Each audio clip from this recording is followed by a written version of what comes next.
Hola, hola, ¿cómo va? Buen lunes, ¿cómo va la vida? ¿Bien? Bueno. Hola. 12 en toda la República Argentina. Veníamos charlando con diferentes compañeros. Voy a bajar este cachivache que hace plin, plin, plin, plin. Veníamos hablando de España. Venía escuchando, por supuesto, la edición anterior, pero veníamos hablando de España.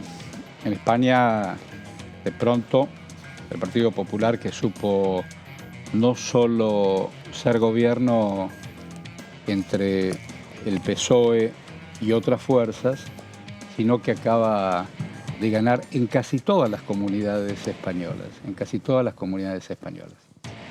¿Qué significa este cambio de orientación? O sea, yo vivo en la Argentina, y Argentina no es un país cualquiera. Ningún país es un país cualquiera. Pero en los vientos, al menos del Ecuador para arriba, sobre todo en Europa, algo pasa. ¿Y qué significa hoy ser de derecha y qué significa hoy ser de centro-izquierda? ¿Cómo es esto de negociar entre las derechas y las izquierdas? Cómo un hombre como Lula, grosísimo con su historia, necesita un hombre de centro-derecha. Cómo Boric, que intenta hacer o reformular políticas sociales, de pronto necesita negociar y no le va tan bien cuando plebiscita. ¿Y qué significa ser de izquierda y qué significa ser de derecha?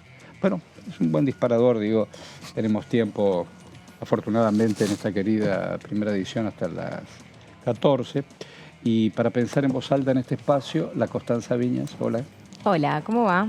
Y la María Caferata, hola. ¿Cómo estás, Caferata. Horacio? Le decía Buen a día. Caferata que ayer la leí con mucha atención. María Caferata, entre otras cosas, todo el día periodistas, ambas, pero también nos da la posibilidad de leer alguna de sus observaciones, de sus miradas, más que observaciones, su mirada. No es lo mismo observar que mirar, y te lo cuento. Bueno, sabemos que el ministro de Economía está viajando con Máximo Kirchner, que es un diputado, que además de ser diputado y además de ser hijo de Néstor y Cristina, es un hombre que en representación, una de las primeras cosas que vi aquí trabajando en Diputado TV, porque era testigo en el recinto, fue cuando se debatió la deuda externa, se levantó y se fue. Y en ese espacio y en esa responsabilidad como jefe de bloque del partido gobernante, hoy está don Martínez, hombre de Rossi, que en estos días, en estas horas, también jugará las PASO en esto de ver quién es el candidato que ofrece. Las escuchas, ¿cómo están viendo las cosas que están pasando? Hay varias cosas, ¿no? En primer lugar, pensando el viaje que va a hacer Sergio Massa a China, que va a estar llegando probablemente el día de mañana. Es un viaje largo. Es un viajecito de 27 horas con toda esta comitiva de alto impacto político e institucional, no solamente porque Máximo Kirchner es la primera vez que forma parte de una comitiva oficial que no va ni más ni menos a China, va a estar también Cecilia Moró, está Paula Penaca, otra de las principales dirigentes de la Cámpora, y un poco está... Y Cecilia Moró da cuenta un poco de cómo se está conformando hoy el día el Frente de Todos, esta alianza que Cristina Fernández de Kirchner está ratificando con el masismo, ¿no? Está constantemente dando imágenes de que hoy en día el Frente de Todos es un acuerdo de a dos, más que de a tres, y que cualquier tipo de acuerdo y negociación electoral principalmente se va a dar entre esas dos personas, y hoy Máximo Kirchner un poco también viene a ratificar eso, y sabiendo, como vos decías, Horacio, el tema de hoy en día el acuerdo con el Fondo Monetario Internacional está siendo renegociado. Uno de los principales objetivos y necesidades que tiene Sergio Massa es adelantar esos desembolsos si quiere seguir teniendo algún tipo de expectativa de ser el candidato a unidad hoy del Frente de Todos. Y mientras Sergio Massa está negociando, bueno, Máximo Kirchner y gran parte de la Cámpora y la propia Cristina está hablando directamente de terminar con el acuerdo y pensar otra cosa. Entonces vos lo veías un poco el jueves, allá en Plaza de Mayo, este punto de los ejes programáticos que mencionaba Cristina Fernández de Kirchner respecto a repensar todo el acuerdo con el fondo. Bueno, Massa ponía otra carita. Ahora, quiero hacerles una pregunta, porque yo ayer, al final de la tarde, vi un tuit de Rossi, donde menciona o recuerda que él no estuvo entre las sillas del palco. Bueno, no sé, en esto de si no estás en la silla del palco, a lo mejor no te estás en otro imaginario, no sé, qué sé yo. Algunos organizan una cosa. Bueno, pero siguiendo el hilo quería agregar argumental, sí, a claro. lo que decía recién María, que además, digo, por supuesto, el viaje, que tiene repercusiones también acá en el Congreso, eso es importante bueno, también eso es lo que decirlo. quería preguntar. Porque, ¿Por qué? Y porque todas estas personas, o sea, todos estos diputados y diputadas que acaba de mencionar María no van a estar presentes durante esta semana. Cecilia Moró, presidenta de la Cámara. Penaca, secretaria parlamentaria del bloque oficialista. Cuando no está en la línea sucesoria, Cecilia Moró, ¿quién se sienta ahí? En este caso, bueno, quien sea, en cualquier caso, la vicepresidencia, ¿no?, de la Cámara de Diputados, pero digo, en este particularmente... De Marchi. Omar. Particularmente, digo, contemplando que veníamos hablando de la posibilidad de que haya una sesión esta semana, sobre todo este miércoles 31, dentro de lo que era esta idea de lograr una sesión mensual, claro. Dejaría a mayo sin la posibilidad de hacer la sesión. Usted dice que a lo mejor no se da. Y no. Usted no lo ve, usted tampoco lo ve. Y no porque no tenés los diputados, ya tenés 3 bajas. También hay que sumarle a Diego Sartori del Frente Misionero. Sartori también forma parte de la comitiva. Mira. Que ahí hay un mensaje del respaldo institucional de que si bien Sartori, digamos, y los misioneros... ¿Él está en Evolución? No, es el Frente por la Concordia de Misiones, Frente por la Concordia, que hoy en día son aliados del gobierno nacional, suelen formar alianzas con los oficialismos en cada momento, pero hace un poco, bueno, todos los diferentes espacios a nivel federal también que van a China a viajar. Entonces, si en principio ya tenés, como dice Coti, 4 diputados y diputadas que no van a estar presentes, tenés a todo el resto haciendo campaña en sus respectivas provincias. Y esto le sumás el problema que vos necesitas tener proyectos de consenso para ir a una sesión. Claro. Los proyectos de consenso, como no tienen mucho voltaje político, no son tan atractivos a veces para los diputados y diputadas de la oposición de yo me voy a venir de mi provincia, donde estamos en el momento más álgido de la campaña, a votar. Armando alianzas y esas cosas. Proyectos que, de vuelta, ¿no? A veces le cambian la vida a la gente, pero no terminan en los medios de comunicación. Entonces yo no me voy a venir acá y de vuelta se te cae el quórum. Entonces esa contradicción que muchas veces hay entre proyectos de consenso para que haya quórum, para que haya sesión, y al mismo tiempo proyectos de consenso que no seducen lo suficiente a los propios diputados para que vengan. Ahí estaba viendo, digo, qué trayectoria importante. Hoy estaba viendo a la mañana y no me dieron los tiempos para seguir leyendo. Dilma Rousseff está al frente del Banco del BRICS. Digo, en esto de la estatura, porque más allá que encuentres un lugar en la vida, decir, bueno, no me voy a jubilar, no se va a jubilar, es una mujer muy joven y en plena acción. Ya sabemos todo el golpe de Estado que sufrió en primera persona, ya lo sabemos todo eso. Y se la bancó, y además conociendo su historia, presa de la dictadura, todo el camino recorrido con Lula, acompañando, después la presidencia. Al frente del Banco del BRIC. Es muy grosso eso. ¿Qué es el BRIC? Bueno, Brasil, Rusia, China, India. Hoy vi a un nadie. Digo, tener la posibilidad de comunicar es enorme en la responsabilidad de la palabra. Vos no podés decir cualquier cosa. Mis compañeras lo saben porque además son profesionales, como todo el mundo de Diputado TV. Algunos más, algunos menos, pero todos somos profesionales. Vos no podés decir cualquier cosa. No, porque está ahí. ¿Sabes lo que es el Banco de Rusia, China, India y Brasil? En la posibilidad de encontrar otra moneda que compense lo del dólar, más allá que las cuentas te cierran o no te cierran, y Brasil y Argentina además puedan tener una moneda de ida y vuelta. Yo escuché a cualquiera. Sentate, ya está el rating. ¿Qué cosa? En la responsabilidad de la palabra. Por eso ayer te decía que yo te imaginaba, ayer leyéndola a cualquiera de nosotros, pero hoy vos tenés responsabilidad también gráfica, elegir cada palabra. No es un WhatsApp. Una nota no es un WhatsApp. Y más, cuando mandamos un WhatsApp lo miramos 2 o 3 veces, más allá si ponemos mayúsculas o minúsculas. No se puede decir cualquier cosa. Bueno, compañeritas, entonces el 31... En ese panorama, la incertidumbre. Ay, sí. La incertidumbre hasta el cierre de listas va a ser esto. Pero digo, nosotros tenemos que presentar algunas historias y algunas comisiones. Hay una comisión, veo, mañana, sobre mujeres, diversidad y comunicaciones, sobre la violencia digital, que no es un tema menor, y juicio político. Hoy me mandaron temprano, y la López Foresi, la querida Liliana, a Stornelli en un lugar de los Estados Unidos, diciendo otros, incluso periodistas judiciales, como Stornelli no viene a la Cámara de Diputados por el juicio político y puede viajar. Qué bárbaro eso. Coti, yo sé que usted ha trabajado mucho con Caferata para que nos pueda contar lo que nos va a contar. Claro. ¿Es así? Trabajamos juntas.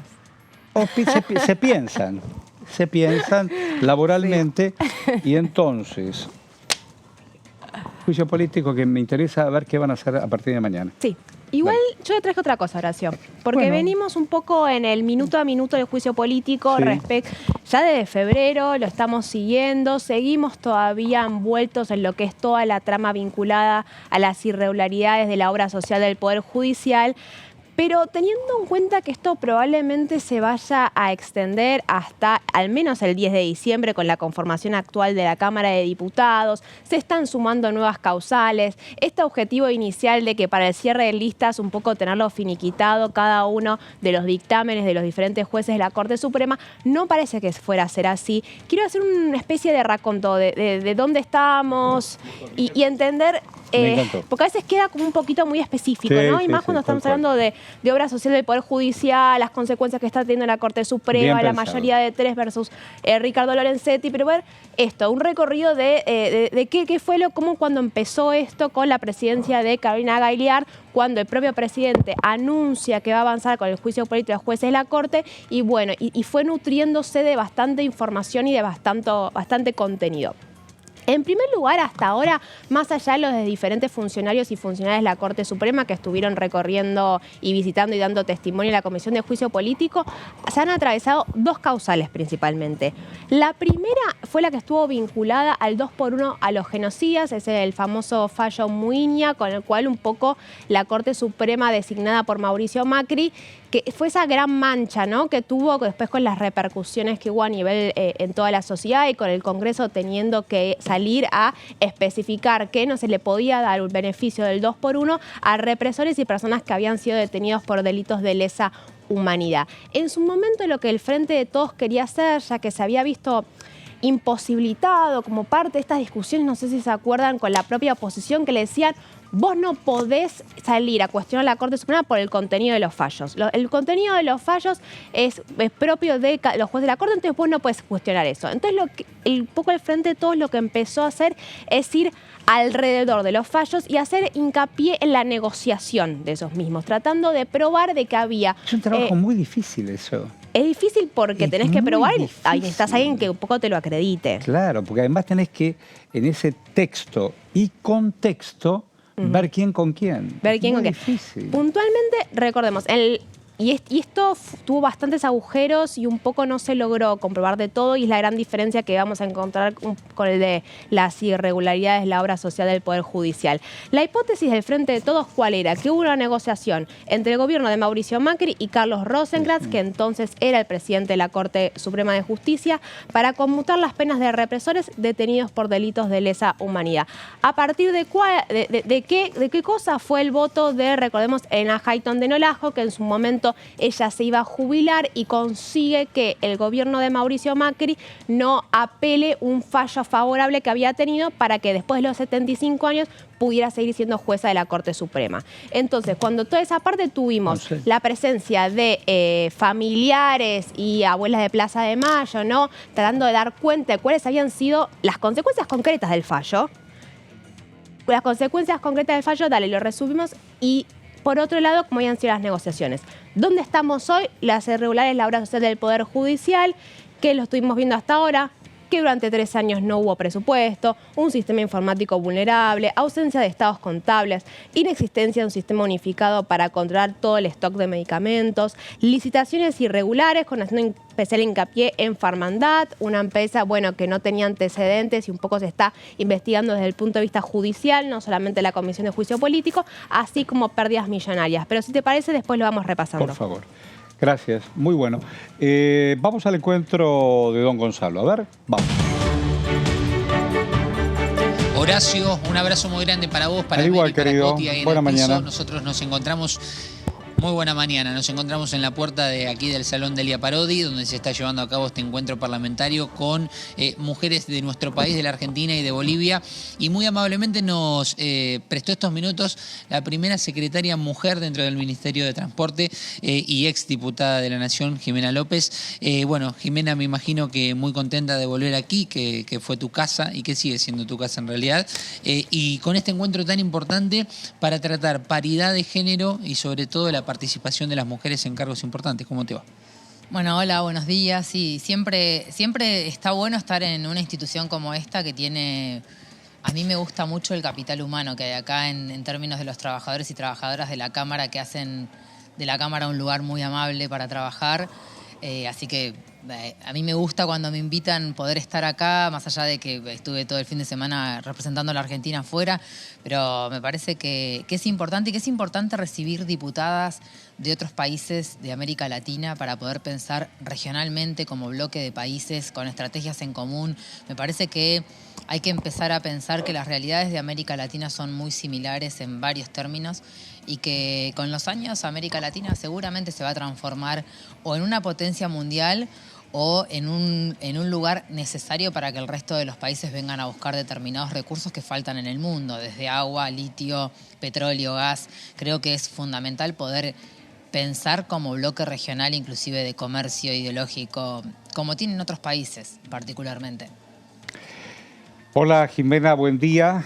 Horacio en Bola saluda, buena mañana. Hola, buen día Horacio, ¿cómo andás? Qué bueno poder verla y escucharla. Aquí estamos junto a Caferata y Viñas para poder pensar eso que usted está delineando, teniendo hoy no solo la responsabilidad importante en el Ministerio de Transporte, sino saber que aquí, desde su banca, usted también trabajó para esa igualdad, no solo de género, sino para estrategias para una sociedad mejor. Así que está bueno poder reencontrarnos con usted. Bueno, muchas gracias, Horacio, muchas gracias. El placer es mío siempre. Digo, la región tiene todas las contradicciones de los 200 años. Siempre vinieron por algo a buscar, ¿no? Vinieron a buscar el oro, la plata, hoy usted bien lo señala, nada más ni nada menos que el agua o el litio o el gas. Sí. Y somos nosotros o nosotras quienes debemos ocuparnos de nuestra gente, porque si no, cuando todo falte, vamos a ser muchos y muchas en medio de un desierto sin rumbo, ¿no? Sin destino. Sí. Sí, y también pensar que esos recursos que son estratégicos y que nos hacen, si se quiere, el reservorio a nivel mundial, tienen que ser pensados de manera soberana. Tenemos que poder entender que parte de nuestra riqueza está en esos recursos y que el valor agregado tiene que... Hace más de 200 años que la historia se plantea si vamos a seguir exportando materias primas o valor agregado, y me parece que en algún momento la decisión política tiene que poder ser una industrialización que tienda a la exportación de valor agregado en todas sus partes de lo que es el valor agregado de un proceso industrial, y creo que es una discusión que nos tenemos que dar no solamente seriamente, sino sin mezquindades. O sea, lo que está en juego es el desarrollo del mundo en los próximos 100, 200, 300 años, y creo que de verdad América Latina tiene un montón de contradicciones, sobre todo, bueno, también Argentina, obviamente, sí, en ese conglomerado de países, pero tenemos una fortaleza importante que tiene que ver con nuestras economías que no se han desarrollado no solamente a nivel interno, no se han desarrollado pensando en la mirada que tiene el resto de los países sobre nosotros. Claro. ¿No? Sí, claro. Antes de decirle gracias por su disposición, naturalmente, ¿Caferata alguna pregunta o Coti? Hola, Jimena, ¿cómo estás? Acá María Caferata. Buen día. Hola, María, ¿cómo andás? Bien. Buen día. Te quería consultar. La vicepresidenta el otro día en Plaza de Mayo hizo particular hincapié en la necesidad, ¿no?, de articular lo público y privado precisamente para proteger los recursos naturales. Toda la discusión está siendo en las últimas semanas, en los últimos meses, en torno a, bueno, qué hacer para explotar el litio. Un poco, ¿qué es lo que está pensando hoy en día el Ministerio en términos generales para esto mismo que sostenía la vicepresidenta, ¿no? Cómo hacer para articular público y privado para poder explotarlo, pero al mismo tiempo que una parte pueda ser industrializada y aprovechada para generar valor en el propio país. En principio nosotros tenemos el ejemplo muy claro de lo que estamos llevando adelante con la hidrovía. La hidrovía es una línea marítima, si se quiere, central, es uno de los ríos más largos del mundo. Creo que es el segundo o la tercera vía navegable más grande del mundo. Y estamos logrando una iniciativa que tiene que ver con participación público-privada, específicamente con una administración del Estado a través de lo que se llama Ecovina, que es una representación por cada una de las provincias que forma esa vía navegable troncal, esa BNT, como le decimos en general, pensando en cómo desarrollar y en cómo controlar qué tipo de mercancías pasan en esa vía, qué cantidad de mercancías, cómo se tiene que pagar el peaje. Es toda una discusión soberana. Y me parece que, mira, yo algo que vengo viendo a través de los viajes que me han tocado hacer por fuera de la Argentina es en esto de pensar, viste que siempre están los agoreros del primer mundo, le digo yo. El primer mundo, no hay ningún país que tenga un estado chico. En todos lados los grandes sistemas como el sistema de transporte, Canadá con el sistema de salud, la presencia es estatal, con combinación de lo privado, pero con una participación mayoritariamente estatal. Y no les va mal. Suecia es uno de los países más desarrollados del mundo y es altamente estatizado. Me parece que lo que hay que dejar de pensar es un Estado ineficiente, empezar a pensar en otros términos el Estado. Un Estado que controle, que sea eficiente, pero que haya presencia. Y también pensar que en algunos rubros el Estado tiene que tener ganancias. A mí cada vez que discuten con que el Estado grande es un Estado bobo, que hay que achicar, sobre todo en estos nuevos discursos que se escuchan últimamente en las nuevas derechas, me parece que primero es un desconocimiento cabal de lo que es una gestión del Estado y segundo es no entender que tampoco tenemos la potencia del privado para absorber lo que el Estado no puede hacer. Y lo que creo que lo que hay que discutir es matrices de desarrollo, es qué país queremos, qué contrato social vamos a renovar. Me parece que es una discusión que no es solamente ideológica, que tiene que ver con gestión, tiene que ver qué se hace, cómo se hace, con qué se hace. El Ministerio de Transporte representa un desafío enorme. Pensar un sistema público de transporte de verdad es un desafío enorme. Y las experiencias en general, todos los sistemas de transporte dependen del Estado. Hay una inversión fuerte del Estado para que la ciudadanía viaje cómoda, viaje segura. Y no se piensa solamente en cuánto va a facturar el Estado, sino en que el laburante llegue al lugar donde tiene que llegar, la maestra llegue a dar clases, los alumnos se puedan trasladar de manera segura. Y eso requiere plata, requiere inversiones y no es pérdida, son inversiones. Bueno, muy bien. Te digo nuevamente, gracias por tu disposición. Tomas el agua, tranquila. No, gracias a ustedes. Y gracias. Disculpen, estoy con muy pocas horas de sueño, entonces tengo tos, me ha pasado de todo con el clima. Un placer siempre estar en el Congreso. No está mal mirar, celebrar. No está mal mirar, viajar y poder transferir todos esos conocimientos a todos nosotros. Muchas gracias, Jimena. Buena vida para vos. Y me parece que, para cerrar, me parece que es importante rescatar el valor de Argentina como país. Hemos sido pioneros en un montón de cosas a lo largo de la historia. Y tenemos un material humano de creatividad a nivel científico muy por encima del promedio, inclusive a nivel mundial, en términos sanitarios, económicos, políticos. Claro. Y me parece que eso hay que poder ponerlo en valor. No solamente mirar lo que pasa afuera, sino mirar y poner puertas adentro esto que tiene que ver con el orden, la publicidad. Y no tiene que ver con una nueva derecha, para nada. Tiene que ver con un gobierno popular que entienda que hay que cerrar con la gente adentro, siempre. Gracias, López. Hasta la próxima. Gracias. Bueno, muchas gracias. Hasta luego. Unos conceptos. Gracias, Gonzalo, querido. Muchas gracias. Gracias por tu trabajo. A ustedes, como siempre, Horacio. Ahí atentos siempre para poder compartir lo mejor que tiene este Congreso. Gracias, Gonzalo. A veces hay una actitud así tan de algunos, de algunas, que quieren morder siempre un pedacito de poder chiquito y todo el tiempo subvaloran, ¿no? Destrato. Nosotros, que yo lo escuchaba a este muchacho que ahora quiere ser, es cantante de cumbia, que quiere ser intendente, tiene todo el derecho de la matanza, tiene el derecho de hacer lo que quiera con su vida. Yo creo firmemente en la libertad, firmemente en la libertad.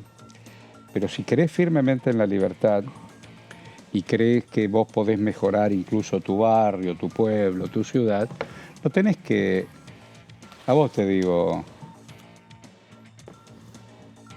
Sí.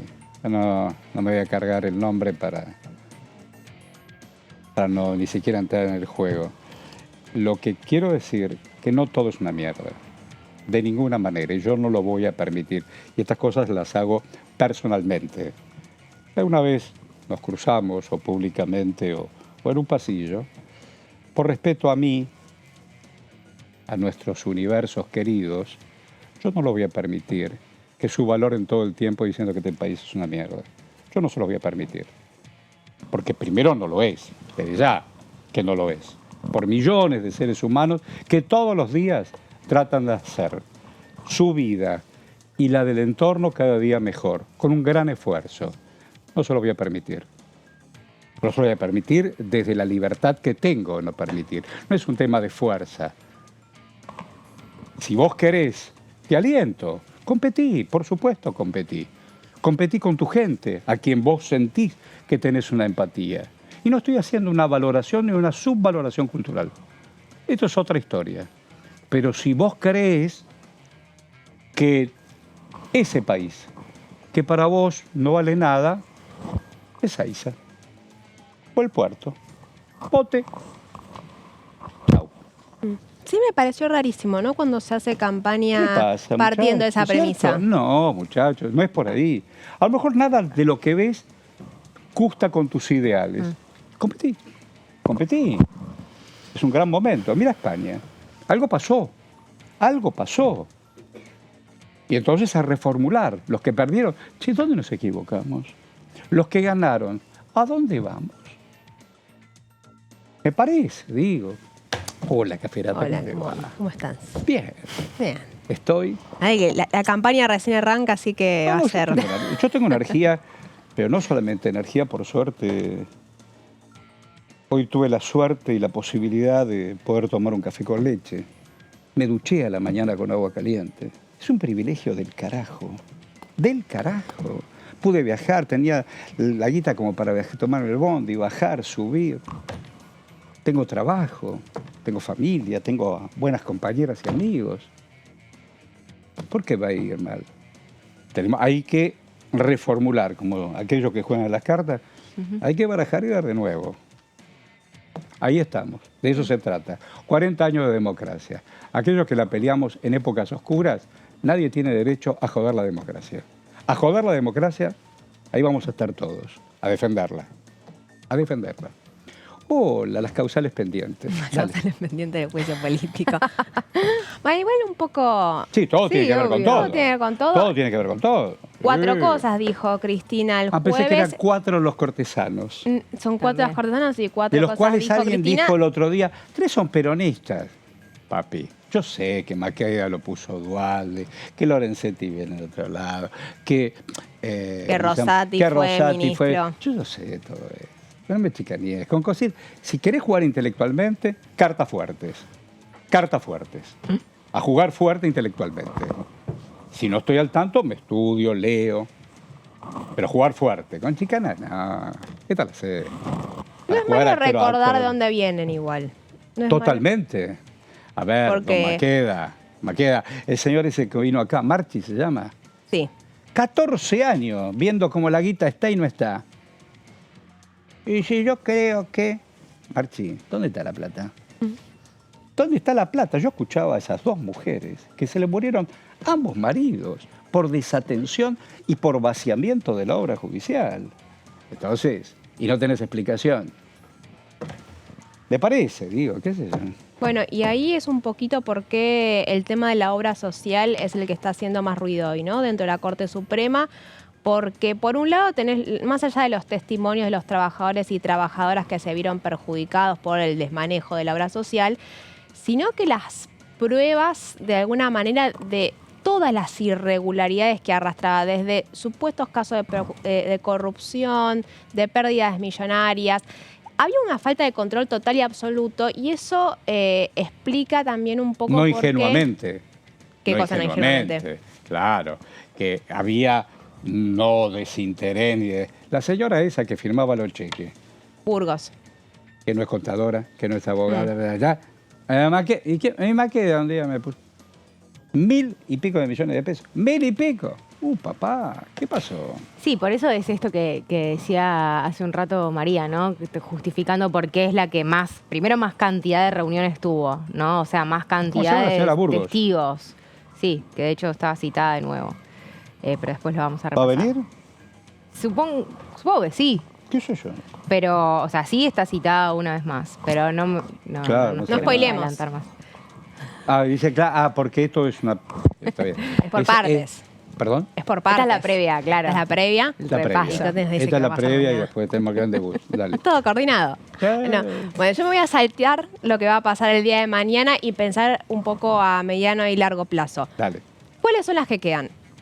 Primero y principal, el tema de la coparticipación porteña. La coparticipación porteña, originalmente, antes que se da la renuncia de Tonón y el desplazamiento de Marchi, iba a ser la causal que se iba a tratar con especial hincapié e interés de los gobernadores, ¿no? Pero bueno, un poco el contexto terminó presionando para que surgiera primero la de la obra social y, como dice Coti, terminó generando mucho material y se está alargando un poco en el tiempo. Pero lo más probable es que una vez que se cierre la etapa de la obra social, nos adentremos en el tema de la coparticipación porteña. ¿Qué estamos hablando con el tema de coparticipación? A finales del 2022, no sé si se acuerdan, la Corte Suprema firmó una acordada en la cual le obligaba a la Nación a aumentar los fondos coparticipables de 2,3% a 2,95% a la ciudad de Buenos Aires.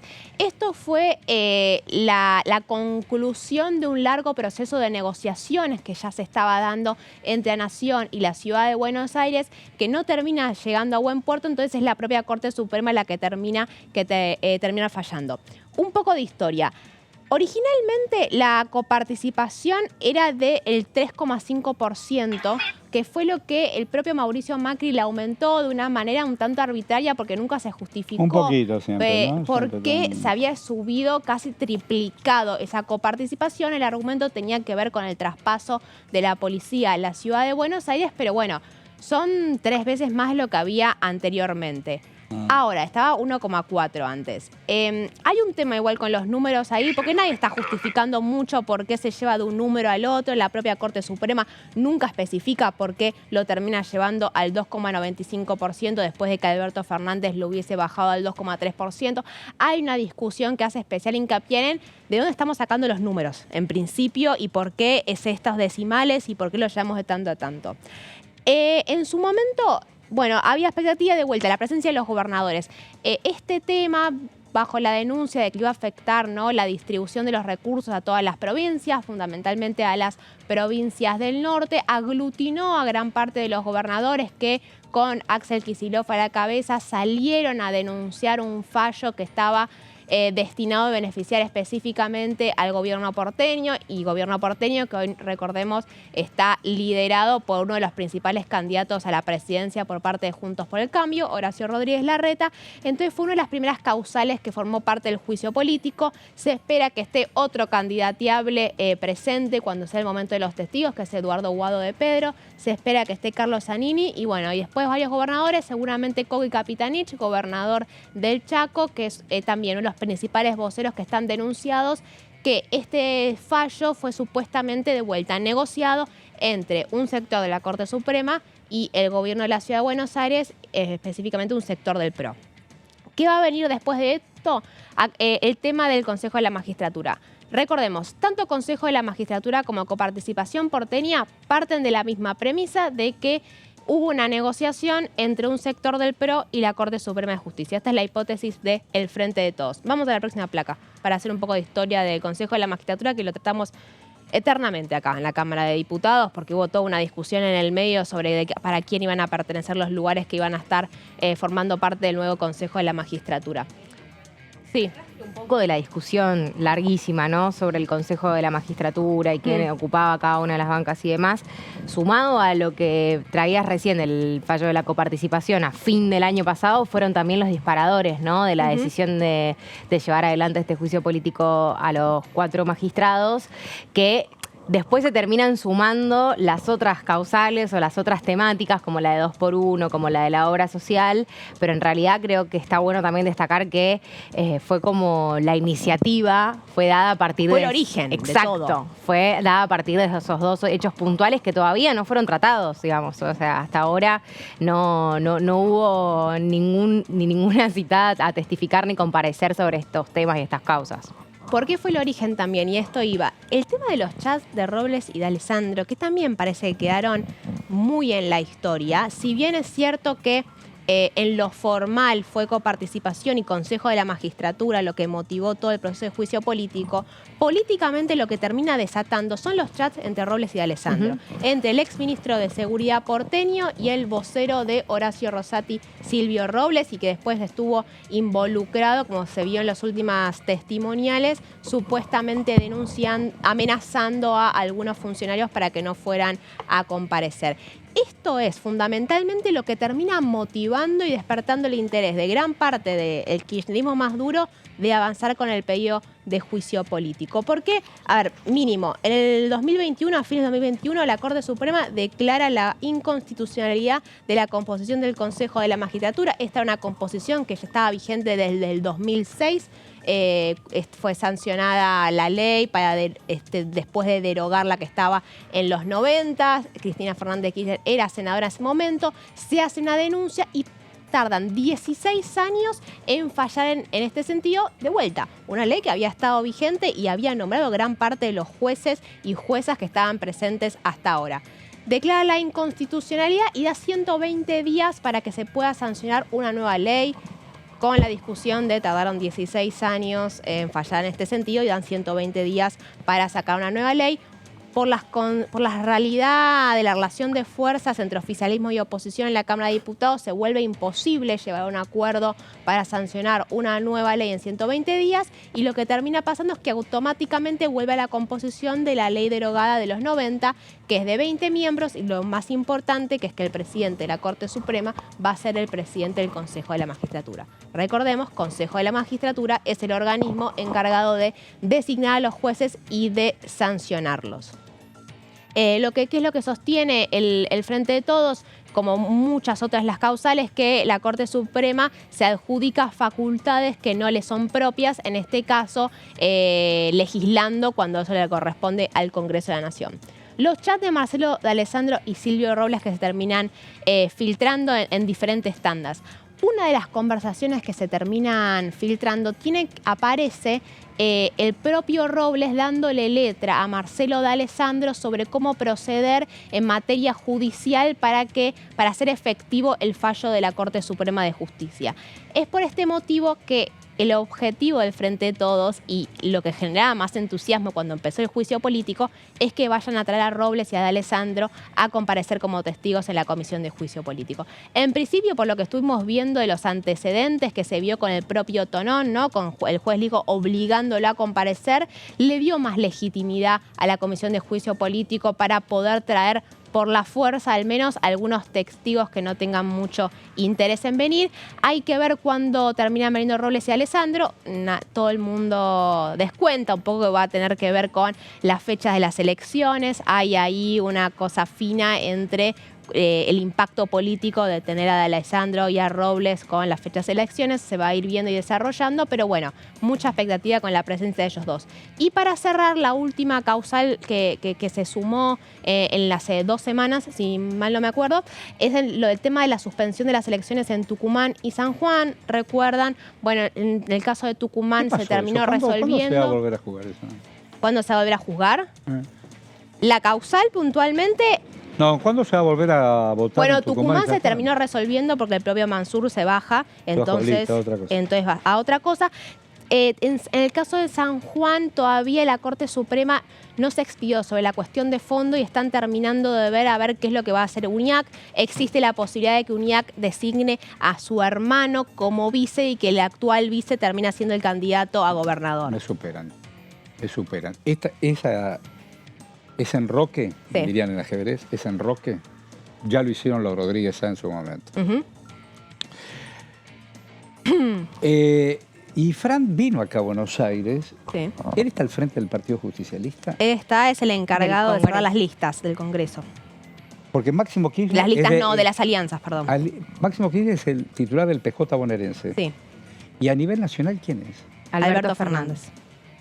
Alberto Fernández. Y este señor Ifrán, hoy gobernador de Formosa, es el que arma las listas. Es el que arma listas, no. Es el que va a terminar de definir las alianzas. ¿Qué fue lo que pasó en el último congreso del PJ? Es el que va a terminar de definir las alianzas. Okay. Se estaba hablando de que eso quedara en manos, que es algo casi técnico, una formalidad, sí. estuviera en manos de Axel Kicillof, Alberto Fernández e Infran. Bueno, entre las discusiones se termina definiendo que sea solo Infran. Por eso vino a Buenos Aires. Por eso vino a Buenos Aires a juntarse con Cristina Fernández Kirchner por un lado y con Alberto Fernández por el otro. Ifrán. Sí, es algo más bien formal. Ifrán. Perfecto, listo. Bueno, y estas son las últimas las causales. Brevemente, lo que denuncia Frente de Todos, una Perdón, pero antes que puentee mi cabeza. Sí. ¿Y Fran va a poder ser también candidato a gobernador en su provincia? Bueno, ¿O la Corte lo tiene en la mira? Está siendo judicializado en este momento. Hay una denuncia y la Corte Suprema, que yo sepa, todavía no lo tomó. Tampoco resolvió eso. No lo tomó. El que está encabezando la denuncia es un diputado de esta Cámara de Diputados, que es Carvajal, Carvajal, que quiere ser gobernador de Formosa. Que fue juez. Fue juez, es una visitante asiduo de Diputados TV, que incluso en materia judicial suele tener posturas muy diferentes al resto de Juntos por el Cambio. Hemos conversado mucho con él en materia del Consejo de la Magistratura, por ejemplo, que tenía una postura distinta del resto del PRO. Pero bueno, hoy un poco viendo los antecedentes de lo que pasó. Él quiere ser gobernador. Vio lo que pasó en Tucumán, vio lo que pasó en San Juan y está viendo a ver si puede pasar lo mismo en Formosa. ¿Él viene del radicalismo? No. Él viene del radicalismo, sí. Bueno, dale, te dejo terminar si puede la Coti hacer. Denuncian intromisión en cuestiones de jurisdicción local, además de generar violaciones a los derechos humanos de los ciudadanos en materia de derechos humanos políticos, y acusan a la Corte de intervenir ilegítimamente en el proceso electoral de las dos provincias. Bueno, básicamente la última causal que se terminó incorporando, vamos a ver en qué momento de todo el proceso se va a terminar sumando, pensando en un juicio político que va a estar funcionando hasta el 10 de diciembre al menos. Bueno, a ver, Coti, ¿cómo lo complementa usted esto? Con lo que va a pasar mañana, quiénes son los nuevos citados a prestar su comparecencia ante la Comisión de Juicio Político, y también un repaso sobre lo que fue la última reunión, que fue hace 2 semanas. Recordemos que la semana pasada fue una semana corta, así que mañana a las 13 horas vuelve, ¿no?, la Comisión de Juicio Político a estar en el centro de la escena. Se continúan investigando las irregularidades de la obra social del Poder Judicial de la Nación, como repasábamos recién con María, porque, claro, se trata de la 6ª reunión, es decir, se incrementó quizás la cantidad de reuniones respecto de este tema. Me parece que porque fueron encontrando dentro de las hipótesis que tiene el Frente de Todos, el oficialismo, para avanzar con este juicio político, un hilito para tirar. Entonces, a partir de ahí se empezaron a hacer nuevas citaciones para intentar comprobar, ¿no?, cuáles eran las declaraciones de estos testigos y poder compararlas incluso con las de otros que ya habían ido a testificar a la comisión. Así que por eso hablamos de la 6ª reunión sobre esta temática y la 15ª en total desde que comenzó a principios de año la Comisión de Juicio Político a funcionar para, intentar delucidar estas hipótesis que tiene el oficialismo respecto de los 4 supremos. Si seguimos con la información que tenemos para darles en placa, vamos a poder repasar quiénes son los que están citados para la fecha de mañana. A ver, la doctora Marta Herrera Alem, exdirectora y vicepresidenta de la Obra Social del Poder Judicial de la Nación. Entiendo que, podría llegar a ser también una testigo clave. Después vamos a repasar un poco de lo que dijo finalmente Aldo Torón cuando estuvo hace 15 días en la Comisión de Juicio Político. Pero la doctora Marta Herrera Alem puede llegar a dar, en este caso particular, un testimonio que entiendo puede llegar a ser comparable también con qué otras cosas han dicho los testigos que se acercaron a la Comisión de Juicio Político. Una vez más citada María Guadalupe Burgos, funcionaria de la Obra Social del Poder Judicial. Algo mencionaban recién en Bonn y María en este sentido. Acá, por lo menos por lo que se pudo saber hasta el momento, no hablarían de ningún tema nuevo, es decir, no se le preguntaría nada nuevo, sino que van a tratar de ratificar el testimonio, ¿no?, que brindó Burgos en su momento. Si no recuerdo mal, fue en abril, en una de las reuniones del comienzo, ¿no?, sobre la temática de la obra social del Poder Judicial. Imagino, ¿no, Coti? Con la experiencia o toda la información aportada después por el propio Marchi, ¿no? Así que contrastar un poco lo que sostuvo Marchi con Burgos, que recuerdo que generó todo ese problema porque nadie sabía si era efectivamente la sobrina o no de Maqueda. Después, por lo que terminé quedando en claro, era una sobrina de la esposa de Maqueda, política sería, era una ¿no? sobrina política del corazón. Claro, algo así, o sea, no sobrina de ¿Cómo sangre. dijo? Espere, que me vuelvo loco. Me vuelvo loco. ¿Sobrina del corazón? ¿Te gustó? No. Ah. Maqueda dijo que la puso ahí porque es una sobrina del corazón. No, Maqueda no dijo nada en ese sentido. Maqueda no puede hablar. En la previa, Maqueda no, vamos a ver Maqueda si no puede viene hablar. cuando termine todo Maqueda el proceso. venía acá. Bueno, los jueces de la Corte Suprema tienen la posibilidad de venir a dar Viene de testimonio. la Asamblea General. ¿Usted no lo vio a Rosa increíble cosa? Imperturbables. Así que es una sobrina del corazón. Claro, lo que dice Mary es que cuando fue Mirá qué tío, citada Mirá qué Burgos, teníamos entendido que era la sobrina, efectivamente, de Maqueda, de sangre, y entonces Digo, se terminó esa señora conociendo... está procesada judicialmente. Está sospechada, hay una denuncia judicial. No, por las personas imputadas en las Digo, tres esas dos causas mujeres, judiciales que las hay, dos no. viudas, ¿no la imputaron judicialmente a esa señora? Decirle, ¿usted qué hizo firmando 1.000 millones de mangos? Porque yo era sobrina, mi tío. Con semejante desgracia no la denunciaron. Bueno, hay que ver igual ahí cómo juegan las responsabilidades.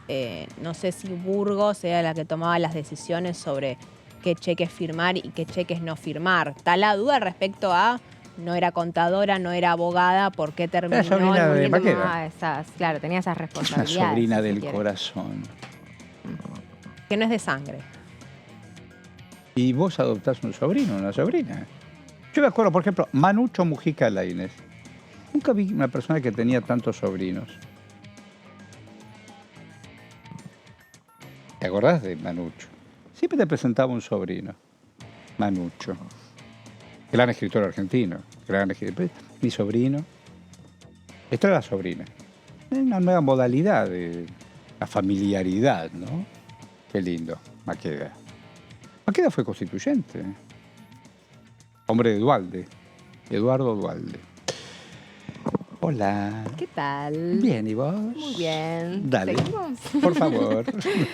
Nicolás Ritbo, otro de los citados que estaba planificado para la última reunión de Comisión de Juicio Político, pero pidió la reprogramación, por eso es que forma parte del listado de quienes fueron citados para la jornada de mañana, contador público él, el doctor Néstor Faciolo, que es funcionario de la asesoría jurídica de la obra social del Poder Judicial, y por último la doctora María Marcela Viano Carlomagno, que es afiliada de la obra social del Poder Judicial. Estimamos que en este sentido probablemente Marcela sea una de las que declare de una manera similar a lo que mencionaba recién en Bonn, de quienes han sido damnificados, damnificadas por la obra social del Poder Judicial, que también es otra, digamos, de formas que está teniendo el oficialismo de mostrar cuáles son, ¿no?, las repercusiones reales, ¿no?, sobre la salud de la gente.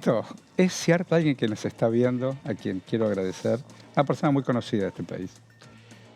Horacio, pregunta al aire. Bueno, es una persona con mucho talento, no la voy a mencionar por lo que... Alguien muy grosso de la política, muy grosso de la política. ¿Está en funciones? No, no está.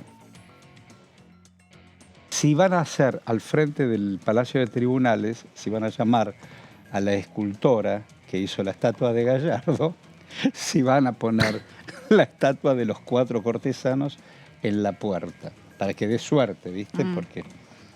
Porque a ellos les fue bárbaro. A los 4 les fue bárbaro.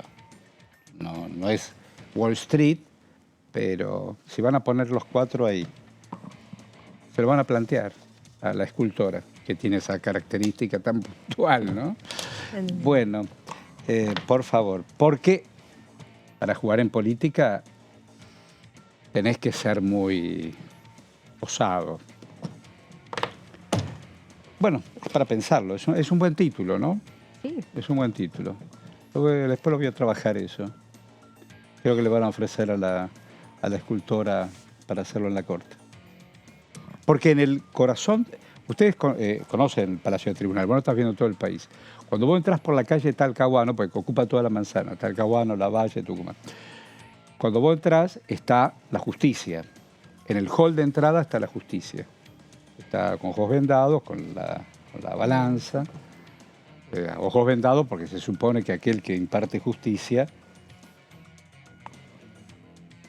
no mira de reojo. No debería. No debiera, ¿no? Hay una canción de Mariana Walsh inolvidable, maravillosa. Señora de ojos vendados. El himno, la oración a la justicia. María Elena. Por favor. Cerramos con la información de lo que fue la última reunión de la Comisión de Juicio Político hace 15 días, además de la presencia de Aldo Tonón, de quien se había generado una expectativa incluso en la propia sala mientras transcurría esta reunión, porque no se sabía si efectivamente Aldo Tonón iba a presentarse con la fuerza pública o no. Finalmente tomó la decisión de asistir a partir de la decisión de Ariel Lijo, que fue comunicada también por Carolina Gailard en el transcurso de la reunión.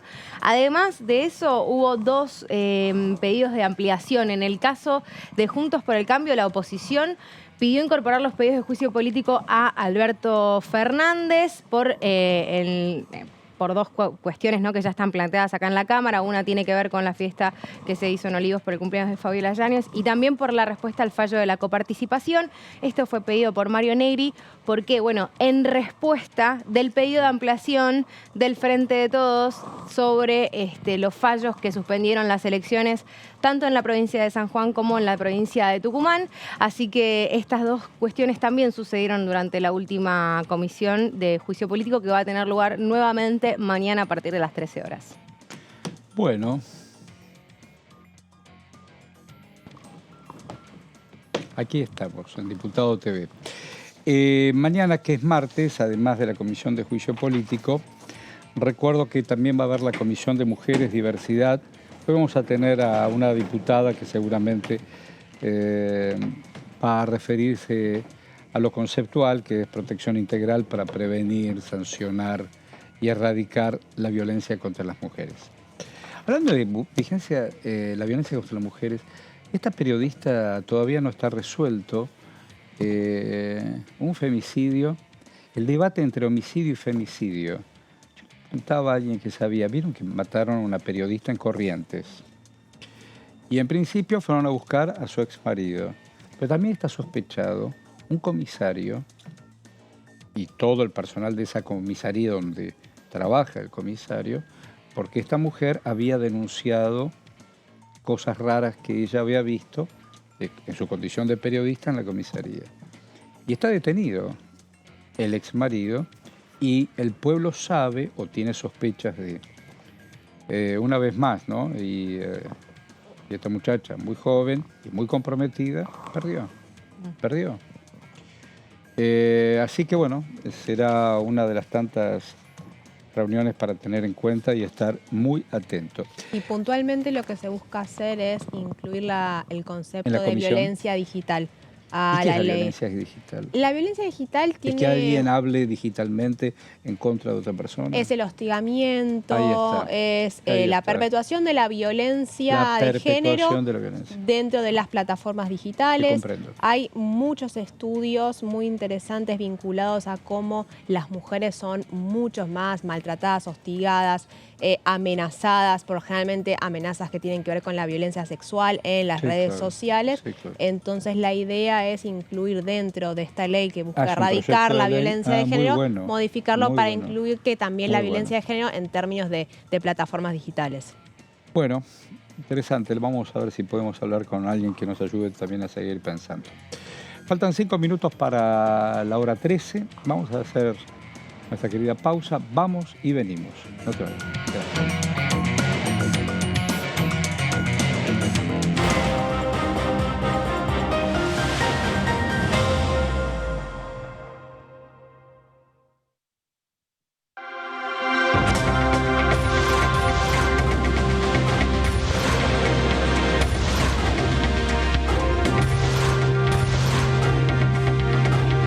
Ellos son tu voz en la segunda edición.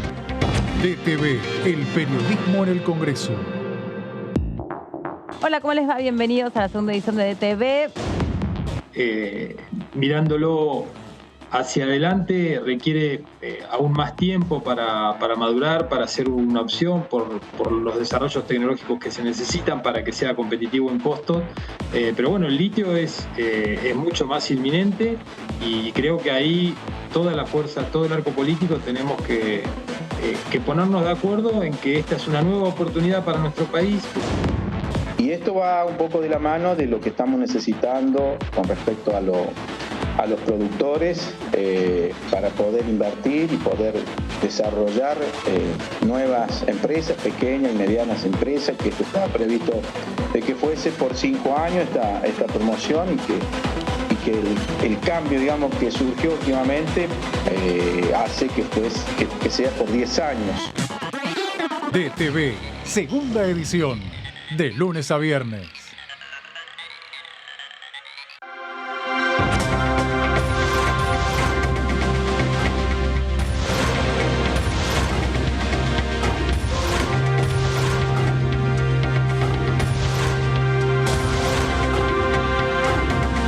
Ellos son tu voz en la segunda edición. DTV, el periodismo en el Congreso.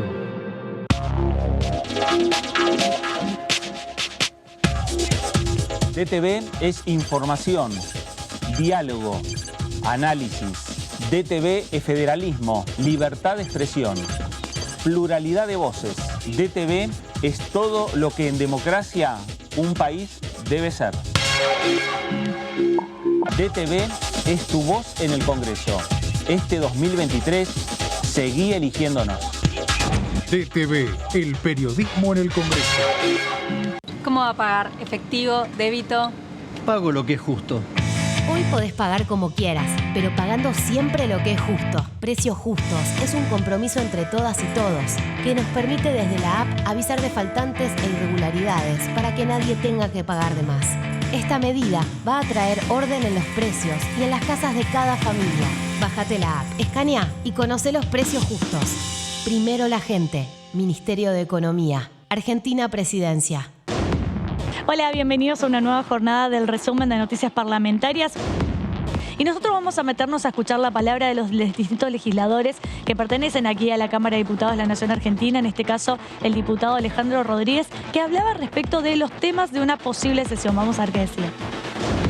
Fue presentado un proyecto de ley que propone modificar el Código Penal y tipificar hechos como aportación ilegal de armas de policías y la alteración de escenas del crimen cometidos por miembros de fuerzas de seguridad, policiales o penitenciarias.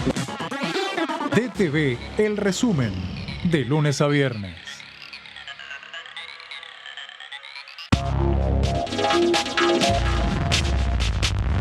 DTV es información, diálogo, análisis. DTV es federalismo, pluralidad de voces, libertad de expresión.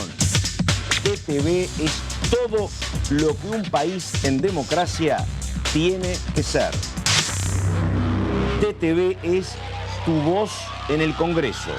Este 2023, seguí eligiéndonos. DTV, el periodismo en el Congreso. Hola, ¿cómo andan? Bienvenidos, bienvenidas a la tercera edición de DTV. En las ciudades más pequeñas del interior, las estaciones de servicio no tienen banderas, son blancas, no son de una marca. Una empresa. Y son todas, sí, no tienen un logo. Compran en diferentes lugares el combustible. Y estas son las que están en peor situación y son las que hoy están cerrando porque no pueden mantenerse, y también generan una situación de mucha desigualdad para la gente que vive en las ciudades chicas, porque se quedan sin estación de servicio y tiene que recorrer 50, 60 kilómetros para ir a cargar en el pueblo de al lado, y a veces más. Cada uno de nosotros tiene obviamente su deseo y todo el Frente Renovador, porque lo conocemos, porque sabemos de lo que es capaz, nos encantaría. No sé si esta va a ser la oportunidad, Sergio va a poder ser quien lo decida, con quienes conducen y son las cabezas del Frente de Todos, que es lo mejor para el Frente de Todos, porque me parece que eso también tiene que quedar claro. Él no ha sido mezquino nunca con sus decisiones, y si él entiende que su candidatura es lo mejor para el Frente de Todos, seguramente quiera ocupar ese lugar, y si entiende que tiene que esperar por otra oportunidad, lo va a hacer. DTV, tercera edición, de lunes a viernes.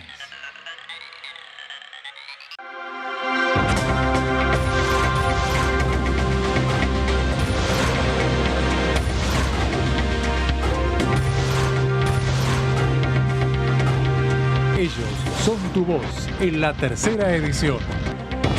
DTV, el periodismo en el Congreso.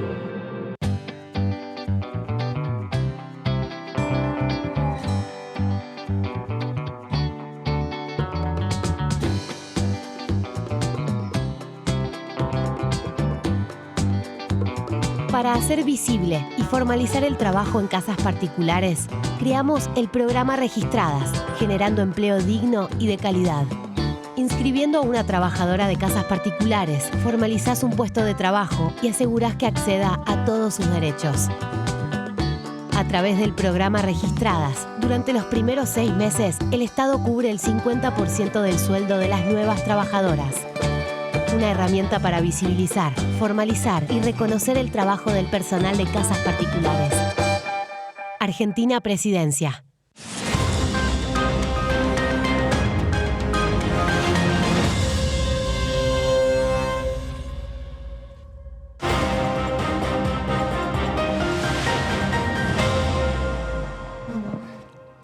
Muy interesante el tema del planteo de juez. Decís que tenía muy poco tiempo la que fuera diputada y hoy está en el Ministerio de Transporte. Ella habló de la hidrovía, habló, ¿no? Sí, habló de la hidrovía. Yo soy un ignorante, total. Pero, por eso salgo a preguntar todo el tiempo. Hace 50 años que salgo a preguntar. El tema de la hidrovía es un camino al contrabando todo el tiempo. Todo el tiempo. Todo el tiempo porque no dan abasto con el tema del control, porque las empresas saben, sobre todo aquellas que manejan granos que van y que vienen. O fíjate cómo se llamó el gran escándalo y la gran estafa de Vicentín, que tenía apenas una oficinita en Paraguay, con barcazas que llevan la bandera paraguaya, donde nada se declara en la Argentina. Entonces, es un tema.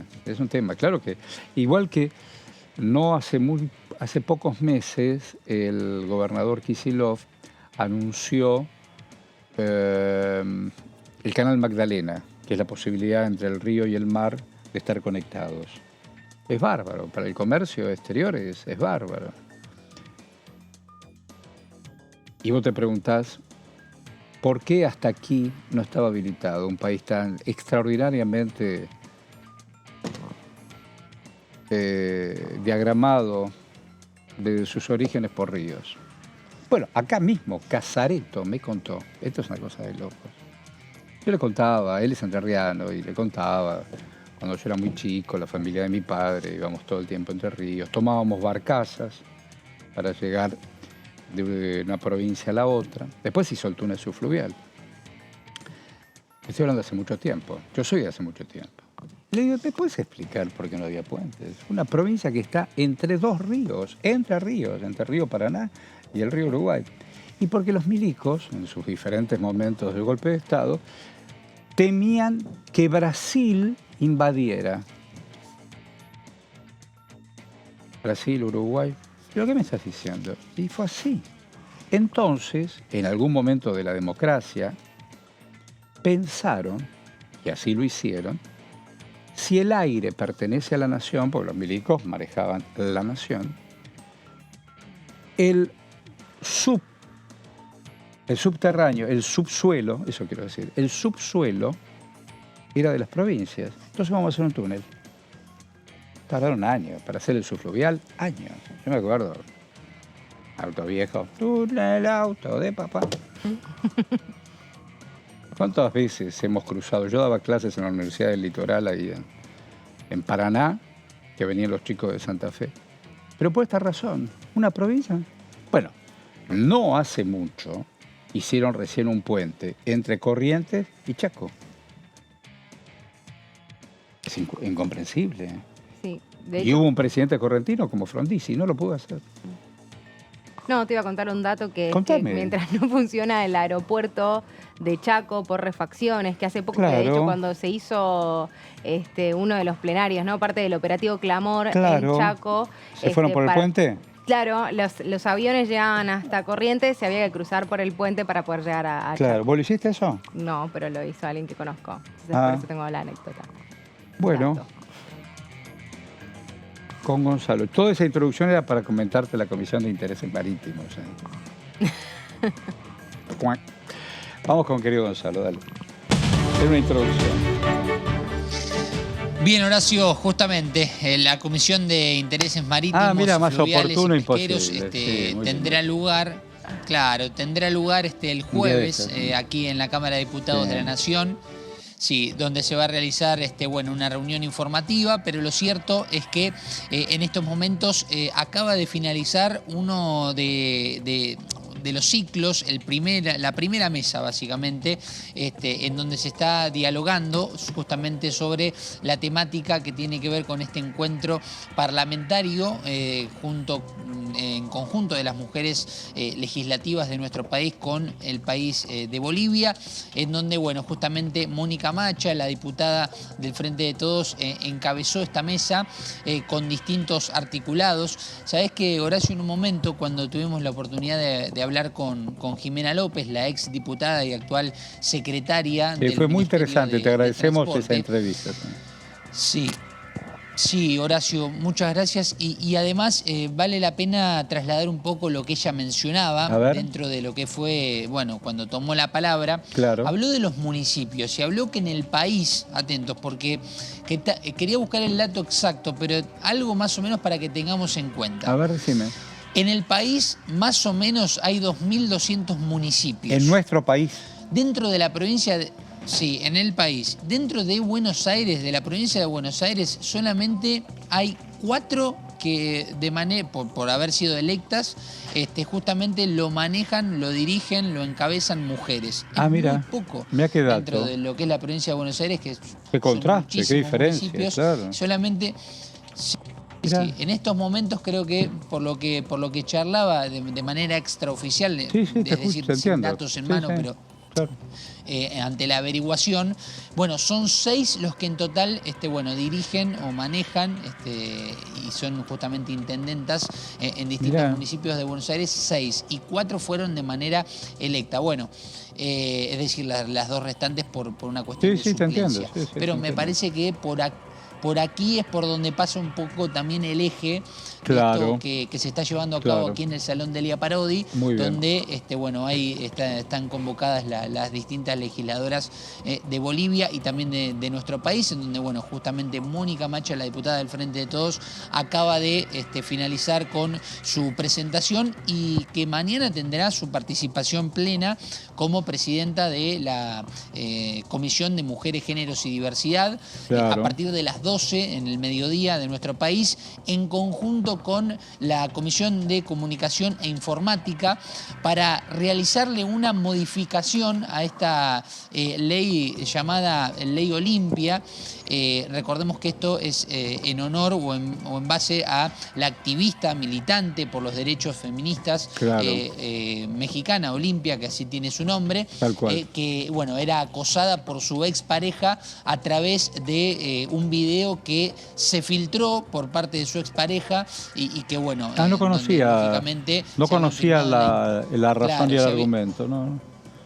Mira. Claro, se habían filmado en la intimidad, la expareja, por una cuestión de despecho y de violar totalmente lo hizo su intimidad, circular. Lo difundió y ella se transformó en México y en el mundo. Ha estado en nuestra cámara no hace tanto tiempo, justamente exponiendo, y justamente lo que se quiere hacer, Horacio, mañana es darle una modificación a lo que se entiende por violencia de género, y entender que ahí violencia es de género digital, el tema virtual. Claro, está bien, exactamente, está bien. La violencia digital. El hecho de que vos, por ejemplo, en grupos de WhatsApp recibas un video íntimo, no sé, de la amiga de un amigo, y que ese amigo está haciendo las cosas de manera incorrecta por pasar ese video que está violando la intimidad de esa persona. Bueno, de esto se trata también un poco lo que se va a tratar mañana, con 2 proyectos presentados, uno de Dania Tabela y el otro de Mónica Machi. Imagino que van a unificarlo, van a tratar de llevar a un acuerdo, y luego restaría, si se aprueba mañana y se le da el giro, restaría nada más la aprobación en presupuesto y Hacienda y estaría listo para ir justamente al recinto. Así que fíjate vos cómo se relaciona la temática entre lo que sucede ahora y lo que va a suceder mañana, Horacio. Bueno, estaremos atentos. Muchísimas gracias, Gonzalo. Muchísimas gracias. Es todo un tema las conductas humanas, ¿no? Y ahora con el mundo digital es todo un tema. Es todo un tema. Yo te dije que no te dije, vos me dijiste que no me dijiste. ¿Vos te acordás que cuando estuvimos solos, vos me dijiste que no me dijiste que no me dijiste? Yo te hago circular y te arruino la vida en la oficina, en tu familia. ¿Sabes qué pasa, Horacio? También hay un tema que es que las legislaciones siempre van detrás del avance de la tecnología. Entonces, hay muchos aspectos que hay que resolverlos después de que las cosas les voy a contar algo que sucedió hace muy poco.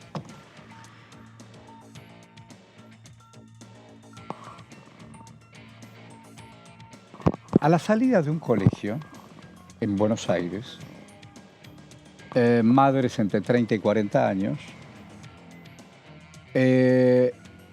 tenían que hacer un puente con los chicos, habían sacado los chicos para a las 12 del mediodía, y los chicos volvían a tener clase a las 2 de la tarde. Entonces dijeron, bueno, vamos a la esquina, que hay un lugar para comer y tomar, un lugar en un barrio cualquiera. Nos reunimos, los chicos los tenemos cerca en vez de que estén dando vueltas, chicos incluso de los últimos años. Chicos siempre solo, es un riesgo, aunque estén en grupo, es mejor que las madres estén ahí. Se pusieron de acuerdo. Todo bien, sentados los padres, sentados los chicos, y de pronto entra al salón un tipo, rompe una botella y quiere empezar a matar gente. Esto pasó hace menos de 2 semanas. Me consta, conozco a algunos protagonistas de todo lo que le voy a seguir contando. Quiero matar gente. Las madres, que estaban a un lado de la otra mesa, se tiran los chicos, se tiran al piso, protegen con sus cuerpos, en un barrio muy importante de Buenos Aires. Importante, digo, muy urbanizado, eso es lo que quiero decir. Cuando digo importante, urbanizado, había circulación de autos, de gente. Desde algún lado del local llaman a la policía, 911, y el tipo estaba totalmente dado vuelta. Lo detienen en ese brote que tenía el fulano, y ahora viene la anécdota digital. Mientras las madres, cada una trataba de llamar a alguien, a la policía o a la familia, si ves esto en la televisión, no te preocupes, qué sé yo. Los chicos, ¿sabés lo que hacían? Chicos que tenían entre 11 y 13 años, estaban grabando. ¿Me entendés lo que te estoy diciendo? No estaban asustados. Para ellos estaban grabando. Mirá lo que tenemos. No porque los pibes son sonsos o qué sé yo. En esto de detener el tiempo acá. Sin tomar dimensión, más allá de la edad de un purrete entre 11, 12 y 13 años. Todo pasa por acá, pero también el peligro pasaba por ahí. Es un tema, me consta, todo lo que acabo de contar es absolutamente cierto. Entonces, en esta cosa digital, cuando los chicos dicen, mira, la gordita, la flaquita, uy, el que tiene anteojos, uy, ese... y todo pasa por acá. Y el pibe lee 50 de esos y no quiere salir a la calle. No quiere salir del cuarto, si tiene cuarto, claro. Que tiene un poco que ver con, a veces se desmerece las consecuencias concretas que puede llegar a tener la violencia en medios digitales, se da mucho menos entidad que las violencias que se dan o en la vía pública o de persona a persona. Y dice, bueno, es en redes sociales, la apagas la computadora y ya está. No. Y está absolutamente comprobado. Es que la computadora ahora es este dispositivo sí, que pesa menos que la lapicera. Entonces, no es que el chico después, hoy no te prendió la computadora. Claro. Tiene el celular primero para saber por dónde anda. ¿Necesitas algo? Nos vemos en la esquina. Sigue siendo un elemento de referencia, pero sí, y complicado. Vuelvo sobre lo mismo. Puntualmente en el caso de Olimpia, que es un caso, ¿no?, que publican sin su consentimiento. Esto pasó un en video Bolivia. íntimo en México. En México, perdón. Que en el caso de Italia llevó a que una mujer se suicidara debido a la manera que había afectado todas las esferas. Acá hubo un caso de una muchacha policía. Su pareja también era policía. Y el tipo lo hizo circular y la muchacha se mató. Sí, de esto me acuerdo nítidamente.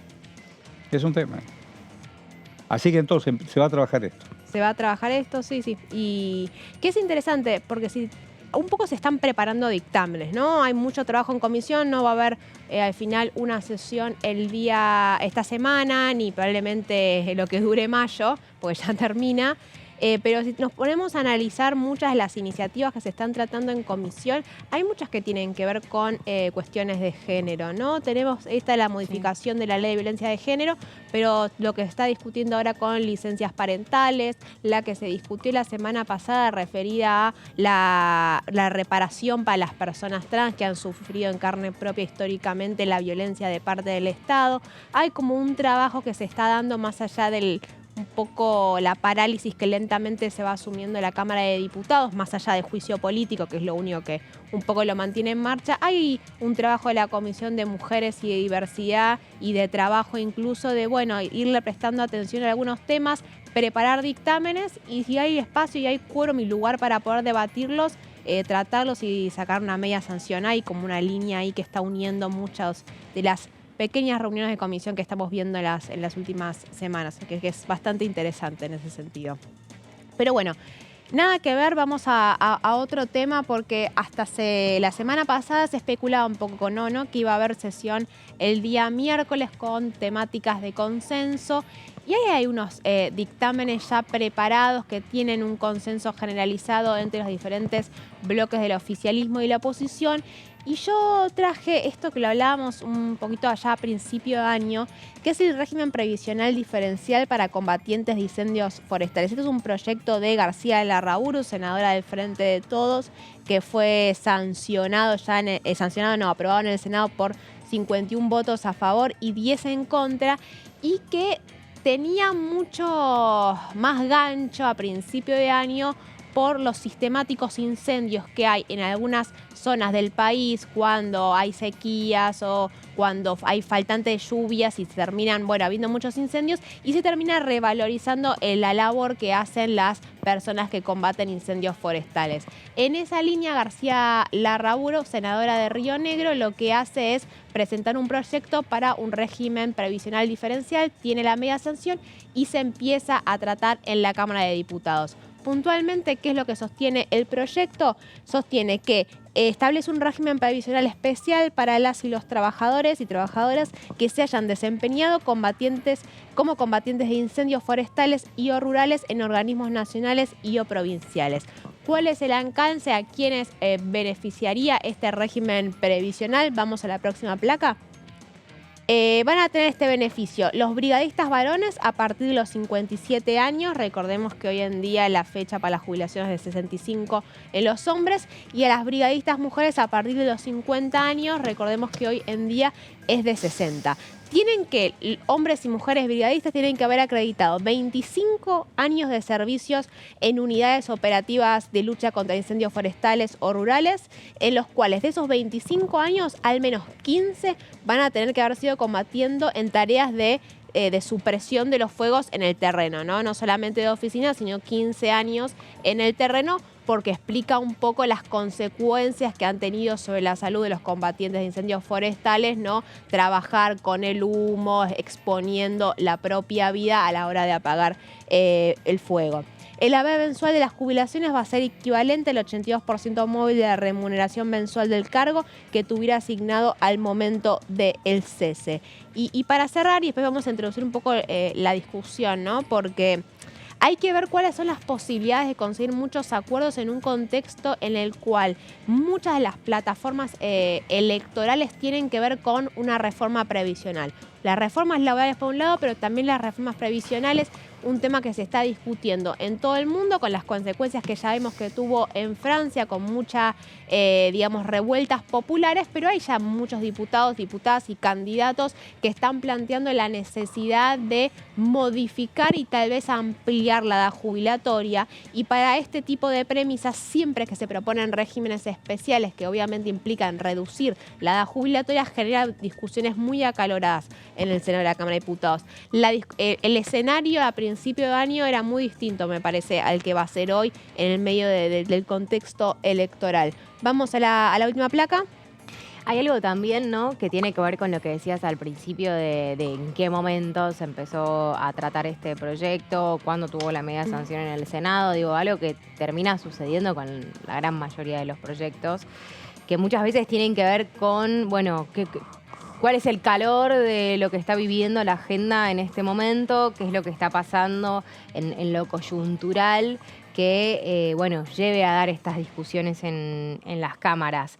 En este caso, bueno, pasa el momento de los incendios y queda un poco olvidado, y creo que, como decís vos, puede llegar a pasar que, bueno, la circunstancia del calendario electoral y la intrínseca relación que tienen con los sistemas previsionales, esto sea una discusión que se dé de una manera un poquito más intensa, tal vez ahora que si hubiese sido a comienzo de año, incluso entendiendo esto que termina sucediendo de, bueno, perder de vista los temas o tomarlos cuando pasa algo, ¿no? Como por ejemplo lo que pasó con la justicia, el fortalecimiento de la justicia en la provincia de Santa Fe y particularmente en Rosario. Bueno, ¿por qué pasó? Porque hubo una balacera al supermercado también de la familia de Messi y Rocuso. Entonces, bueno, por un lado está bueno porque se sirve el Congreso de las cosas que suceden, pero después pasa que se pierden y quedan olvidadas, como pasó también con este proyecto. Pierde el empuje y el hecho de que muchas veces sirve como llave para negociaciones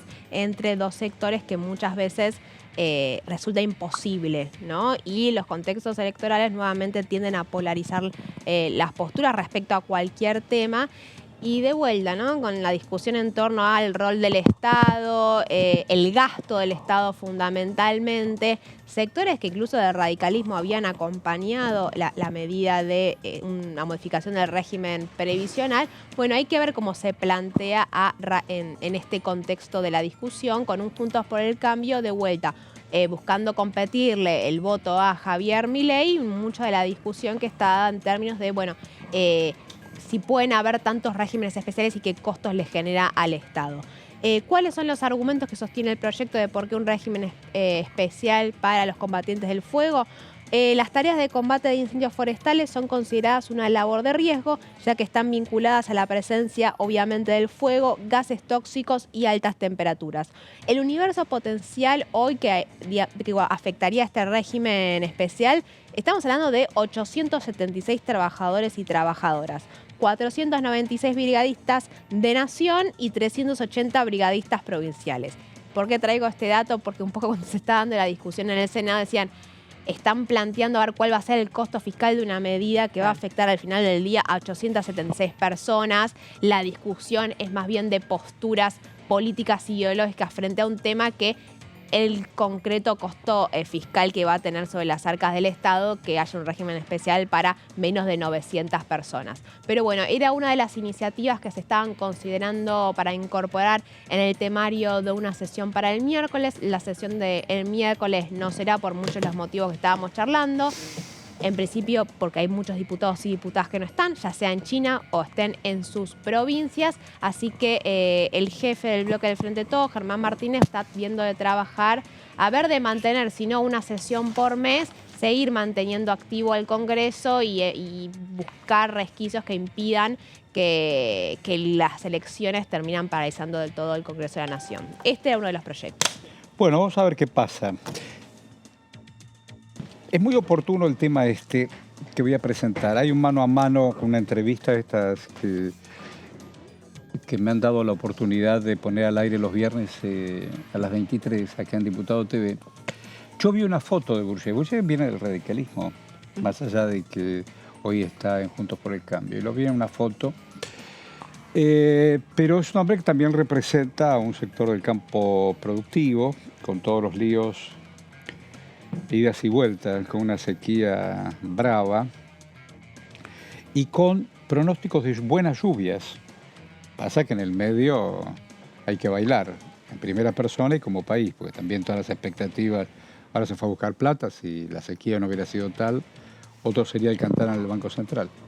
Pero bueno, en el mano a mano con Bourget, entre otras cosas, hablamos. Dale. Con el Mercosur cambió el eje de comercio. Qué bueno, qué bueno. Porque en un principio, con todos los problemas que tenés del comercio, tenemos mucha burocracia. Sí. Tenemos mucha burocracia. No debe ser fácil. ¿Qué sé yo? Ya lo tenés, ya hiciste todo lo que tenías que hacer. Sembraste, cosechaste, tal. Solamente entre formularios para exportar, que el reintegro, que el banco... Debe ser bastante complicado eso. Es muy complicado. Muy complicado. A veces uno se plantea, y esto corta transversalmente a todos los gobiernos, y te digo esto por experiencia. No, esto corta transversalmente a los gobiernos. ¿Y tampoco lo pudiste desempantanar? Bueno, empezamos a desempantanarlo. Lleva tiempo. Necesita un compromiso de todo, incluso del sector de los trabajadores. ¿Por qué? Porque la tecnología hoy empieza a reemplazar al hombre. Y sí. Entonces vos tenés que adaptar esa tecnología donde le simplificás la vida. En vez de tanto papel. En vez de tantos papeles, hoy tenés todo lo que lo haces online. Tal cual. Entonces, bueno, la pandemia también nos dio una paliza para reaprender cómo y cuándo, ¿no? Bueno, es que la pandemia hay cosas que vinieron para quedarse para siempre, ¿no? Tal cual. Entonces, el trabajo a distancia, vos legislaste con computador. Por supuesto. El home office vino para quedarse. Entonces, muchas empresas... También eso cambia la lógica de los negocios. Todo te cambia. Todo te cambia. Vos, digo, en tu mundo empresarial, ¿tenés negocios con gente que vive muy lejos? Sí, sí. Muy lejos. ¿Qué es muy lejos? ¿Qué sé yo? Fuera del continente. No, yo no soy exportador. No. No soy exportador, pero de todas maneras siempre estás vinculado por conocimientos. Te consultan. Por consultas, que he hecho algunos trabajos de consulta, porque vos comprás un insumo que está afuera y entonces tomás conocimiento. El productor no es exportador. A veces hay una... El productor no es exportador. Está bien eso. No, porque son los traders, las multinacionales, los exportadores, los que ha cambiado la lógica de los 70. Del comercio país-país hemos pasado a comercio de filiales, entonces una filial le compra a la otra. Producto, entonces los productores nosotros no exportamos. ¿Y a quién le vendes? ¿A Brasil? En un momento vendíamos directo a Paraguay en la década del 90, hacia fines del 90, vendíamos Hacienda en Pie, una época de una crisis muy profunda en la ganadería, muy profunda en la ganadería argentina, muy profunda. ¿Pero por qué? Y porque el 1 a 1 nos mató a todos. Porque ¿Cómo puede ser que hay un sector que todavía quiere el 1 a 1? No. ¿Vos no? Yo no. Yo no, porque eso es una ficción. Y te voy a decir una cosa. Yo tengo también mi opinión, pero lo importante es tu opinión. A ver. Porque cuando vos tenés una tasa de inflación, como teníamos en ese momento, y el tipo de cambio no varía, lo que te terminás haciendo es siendo más caro en dólares. Claro. Y cuando vos querés exportar, te dicen, mirá, es imposible comprarte porque acá vale 2 lo que en el mundo vale 1. Tal cual. Entonces, Argentina retrocedió, no podíamos exportar, los precios se deprimían. Bueno, era el gran negocio era ir a comprar afuera. Entonces, cuando vos tenés un sistema de un tipo de cambio ficticio, cuando no es real que el precio del dólar, que vos decís que vale una cosa y vale otra, Entonces, las exportaciones subsidian a las importaciones. ¿Qué quiero decir con esto? Cuando vos tenés amigos que se van a comprar y les sale más barato algo en el exterior, cuando hacen cola para comprar un televisor en Chile, en Paraguay o ropa en Miami, y bueno, algo está mal. Algo está mal. Y normalmente eso está mal, es que queremos contener la inflación con un tipo de cambio planchado. Yo digo, ¿no es lo que pasa hoy? No. Hoy sí. Hoy está pasando. Hoy está pasando esto, Horacio, ¿por qué? Porque fíjate que el tipo de cambio oficial son 200 pesos. Sí. Si vos le preguntás a la gente cuánto vale un dólar, te dice 3.80. Total. Eso es lo que vale. Total. Entonces, si vos querés un dólar, vale 3.80. Ahora, si vos salís a exportar, te pagan 200 menos las retenciones.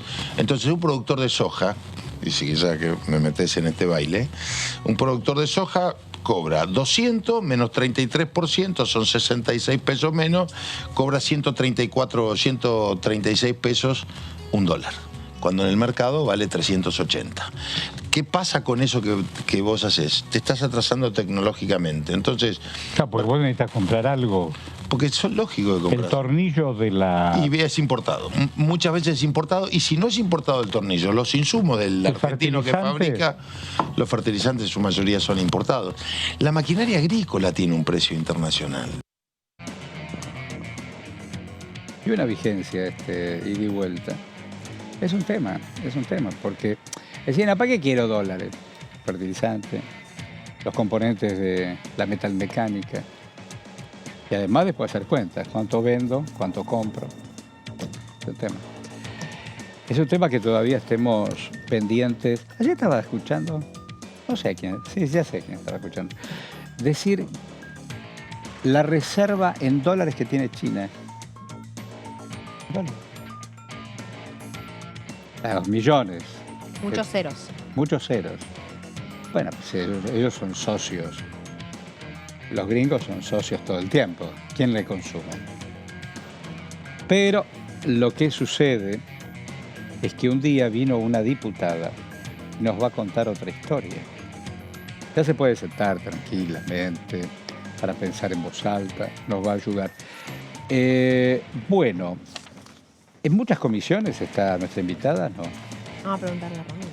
No sé, pregunto, no sé. Está en familia, niñez, ordenamiento urbano.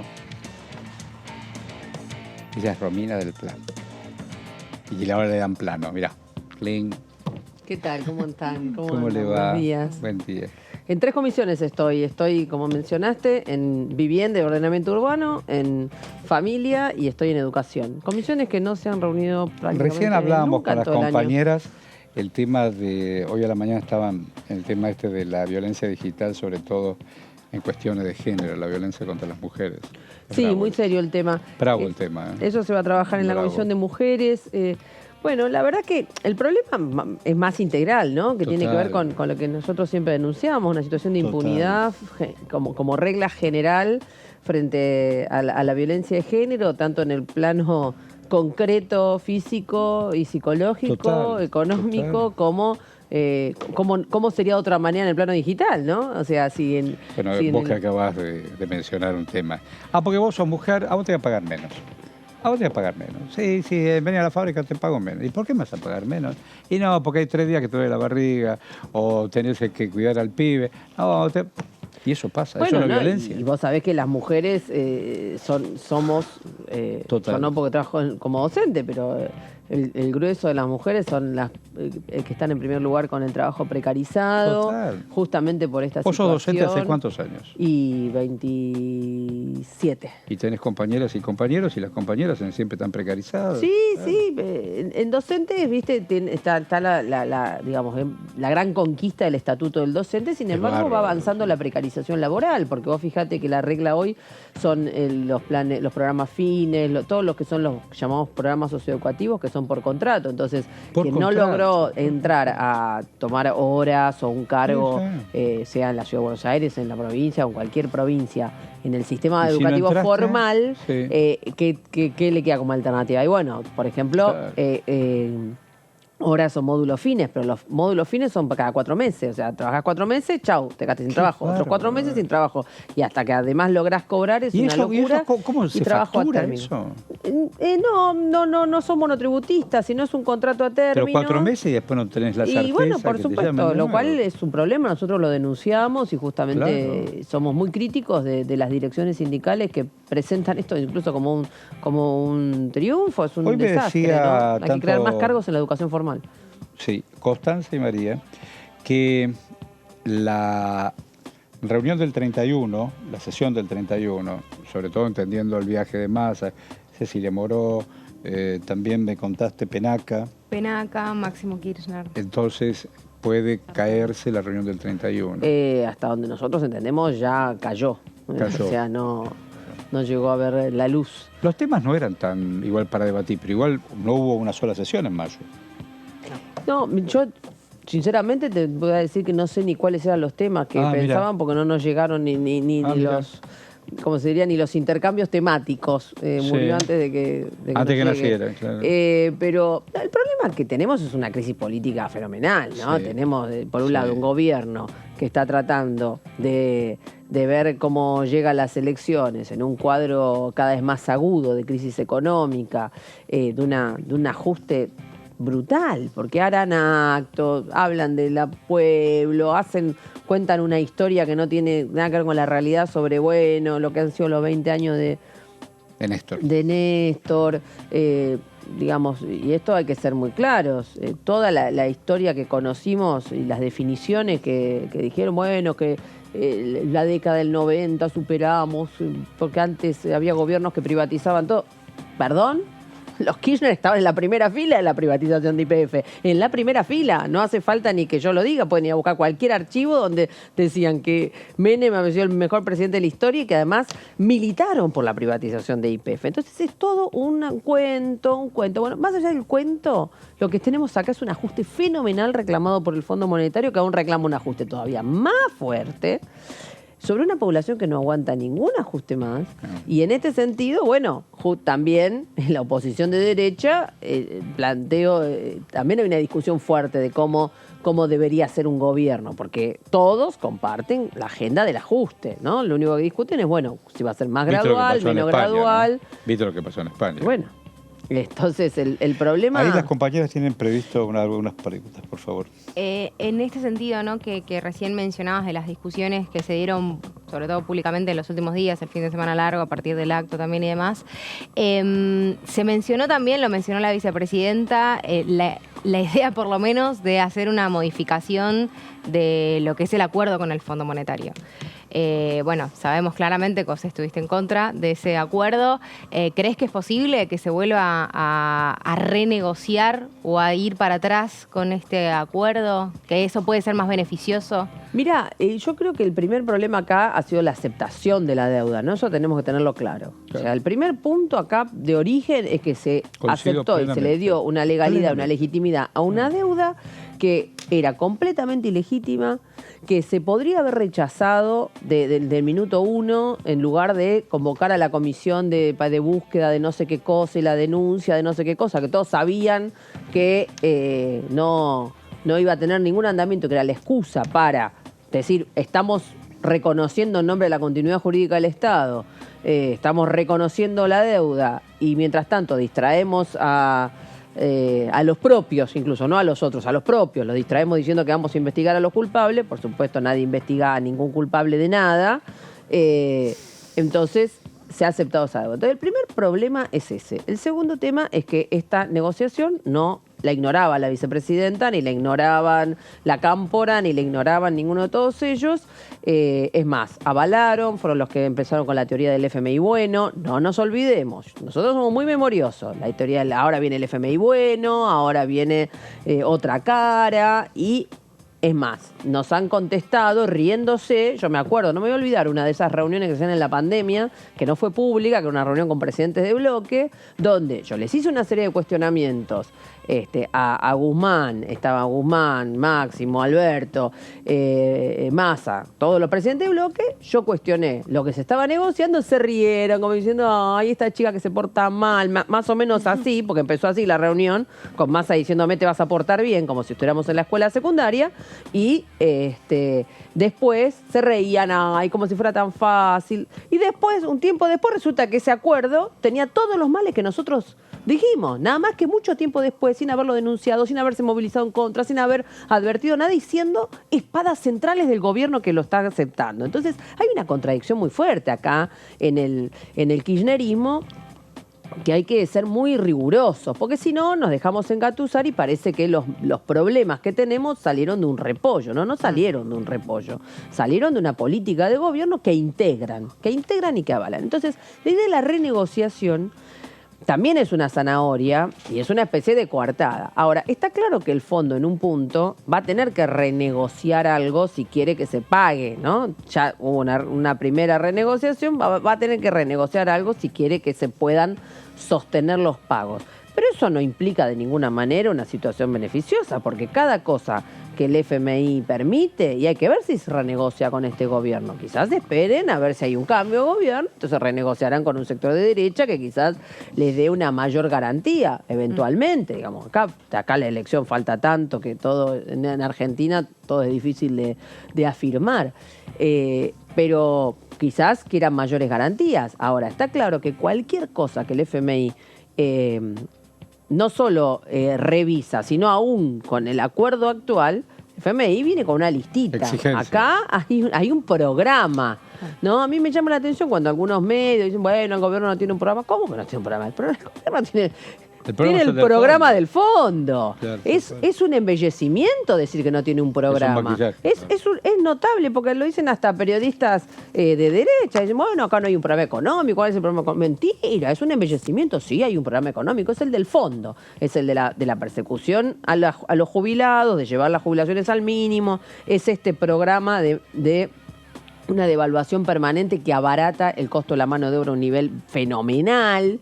El costo de la mano de obra en Argentina, contra todos los comentarios de las patronales, está por el piso. No hay nada más barato hoy que producir algo en Argentina, porque los salarios son un desastre. La CGT aplaude. Entonces, frente a toda esta situación, el programa del fondo es muy claro. Es aumentar las tasas de interés, sostener la fuga de capitales y demás. Después, obvio, no quiere poner los dólares para la fuga, ¿no? De la historia. Pero hoy se recuerda el Cordobazo. El Cordobazo, por supuesto. 54 años del Cordobazo, un levantamiento muy importante contra la dictadura de Onganía. Había trabajadores, había fábricas. Lógico. Había dirigentes que se ponían al frente de los trabajadores como Tosco. Por supuesto, ejemplo. Había sectores del clasismo, justamente, que enfrentaron a la burocracia sindical. Pero, entonces, en este punto, digo, me parece que hay ahí una fuerte también fuga hacia adelante, ¿no? Porque dice, bueno, vamos, una renegociación de la deuda y medidas hacia un futuro gobierno. Pero hoy son gobierno.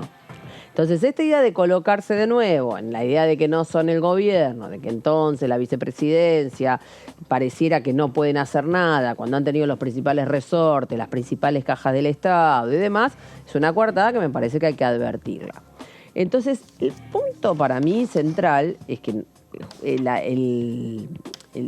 todos los candidatos patronales, vemos, todos tienen el libreto del FMI bajo el brazo, ¿no? Eso incluyendo a Milei. Si estás mencionando que el programa es el programa del fondo, lo va a hacer lo van a hacer todos. Los únicos que no vamos a seguir el programa del fondo somos los del Frente Izquierda, ¿no? Y esto me parece importante porque hay una diferencia sustancial, ¿no? Pensando en el programa del Frente Izquierda, pensando en el rol de la izquierda hoy, sabemos que el Frente de Todos y Juntos por el Cambio están peleando con Javier Milei por esos votos que se le están fugando por el lado de la ultraderecha. La ultraderecha se presenta a sí mismo como anticasta, antisistema, tienen representantes históricos, ¿no?, de la política tradicional.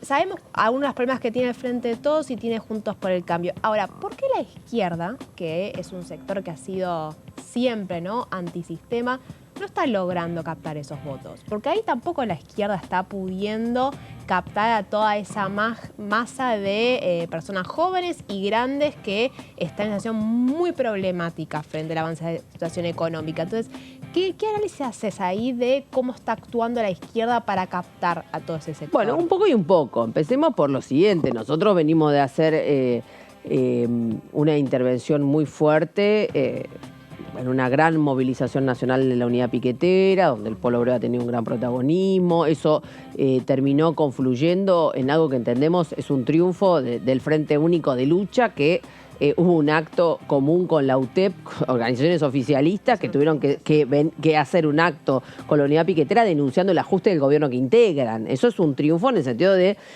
que lo llevamos al terreno nuestro de la lucha. No es un corrimiento de la unidad piquetera hacia el terreno del oficialismo, sino al revés, digo, para que esto quede claro, ¿no? Porque pues algunos sacan una foto y dicen acá franeleando. No, franeleando en la lucha no, nunca.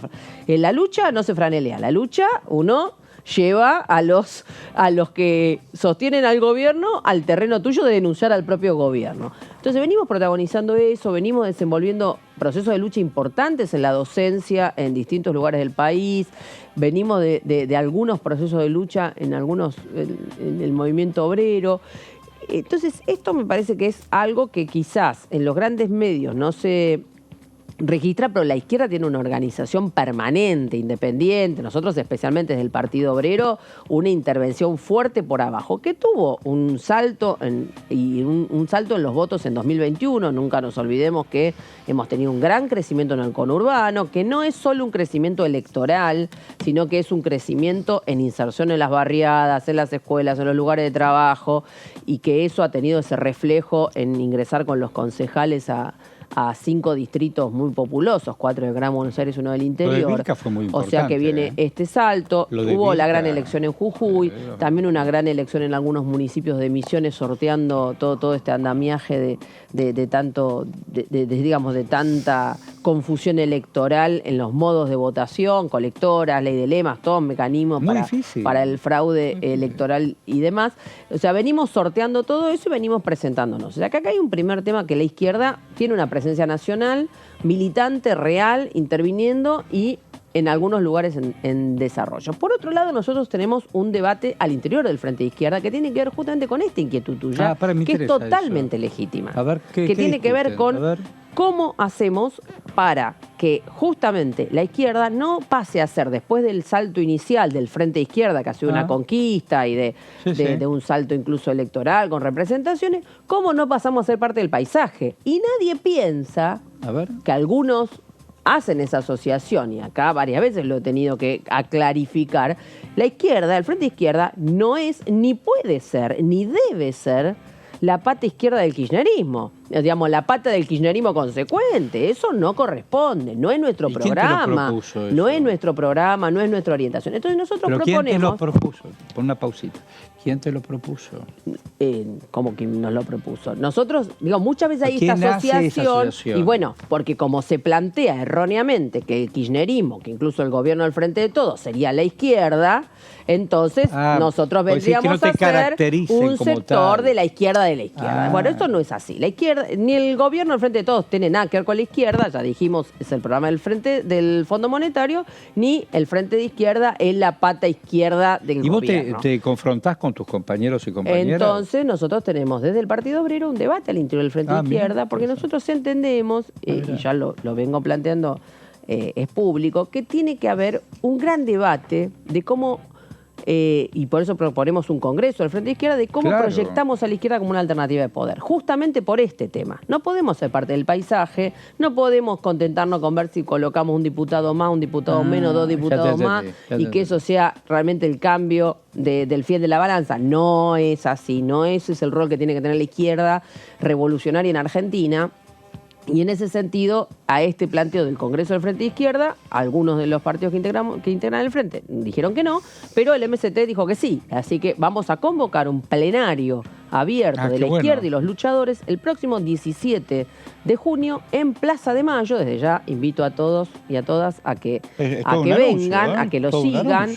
Muy importante, con deliberación plenaria, con comisiones, abierto, invitados y demás, a donde también estamos invitando al resto de los otros partidos del Frente a que se sumen al plenario, sin el PTS, sin Izquierda Socialista, pero les estamos insistiendo en que vengan y que allí también, además de discutir cómo colocamos a la izquierda como una alternativa de poder, realmente aprobemos las principales candidaturas del Frente para que haya una lista común. A todos se va a conocer. Si no lo hubiera, bueno, no va a haber una lista común porque no tenemos un acuerdo político. ¿Qué querés hacer en el Frente? Entonces vamos a seguramente, ¿Qué candidata si no hay ser? un acuerdo, nosotros ya tenemos un preacuerdo con el MST, que si no hubiera un acuerdo de todo el Frente de Izquierda, vamos a presentar una lista común con Gabriel Solano, candidato a presidente, Vilma Ripoll vice, yo de candidata a senadora en la provincia, Néstor Pitrola encabezando la lista de diputados, Bodar encabezando la lista de como gobernador, Vanina Biasi como jefa de gobierno. gobierno. No sé de la vida de Bodar. ¿Cómo está Bodar? Y bueno,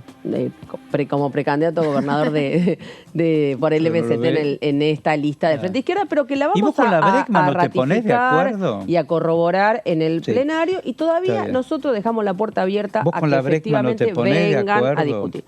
Nosotros no acordamos con la orientación que lleva el PTS en relación a tener muchos vasos comunicantes con el kirchnerismo. Entonces, no consideramos... ¿Qué tema? Tiene que haber una delimitación tajante. ¿No? Así el Frente de Izquierda pierde su capital político. Y con don Nicolás del Caño tampoco.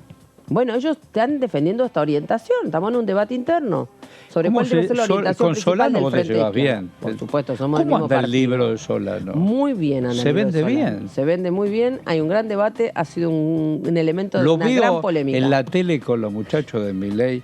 Es interesante. Eso no, les da con todo. Sí. Les da con todo. Sí. Señora. Sí, pensando un poco... Te digo que nos quedan 5 minutos. 5 minutos. Bueno, brevemente entonces, rápido. No, igual ella pone pausa. Porque nos pone en lugar de ser la izquierda, el kirchnerismo de izquierda, ¿no? Y al Frente de Izquierda muchas veces, particularmente Juntos por el Cambio, se los chicanea por acompañarles algunas leyes al Frente de Todos. Ahora, cuando hay algunos proyectos, por ejemplo, que se acompaña, vos estuviste la semana pasada en lo que fue el de reparación para personas trans, que es impulsado por Frente de Todos. No sé qué opinión tenés de licencias parentales. Como estoy pensando en muchos proyectos así de género, que desde el aborto hasta acá como que se ha logrado hilvanar, digamos, reclamos conjuntos. ¿Eso de ser la izquierda del kirchnerismo o se puede acordar determinadas iniciativas pensando estas dos acá en la Cámara de Diputados? Mira, como siempre respondo al tema. Nosotros cuando se trata de una organización real, de un reclamo real, lo plantee quien lo plantee y significa un avance para un movimiento de lucha o de reclamos, que en ningún caso viene de otorgamientos graciosos del gobierno, sea el gobierno que sea. Ahí hay un gran problema con la cooptación por parte del kirchnerismo de los movimientos de lucha de mujeres, de disidencias y también del movimiento ambiental.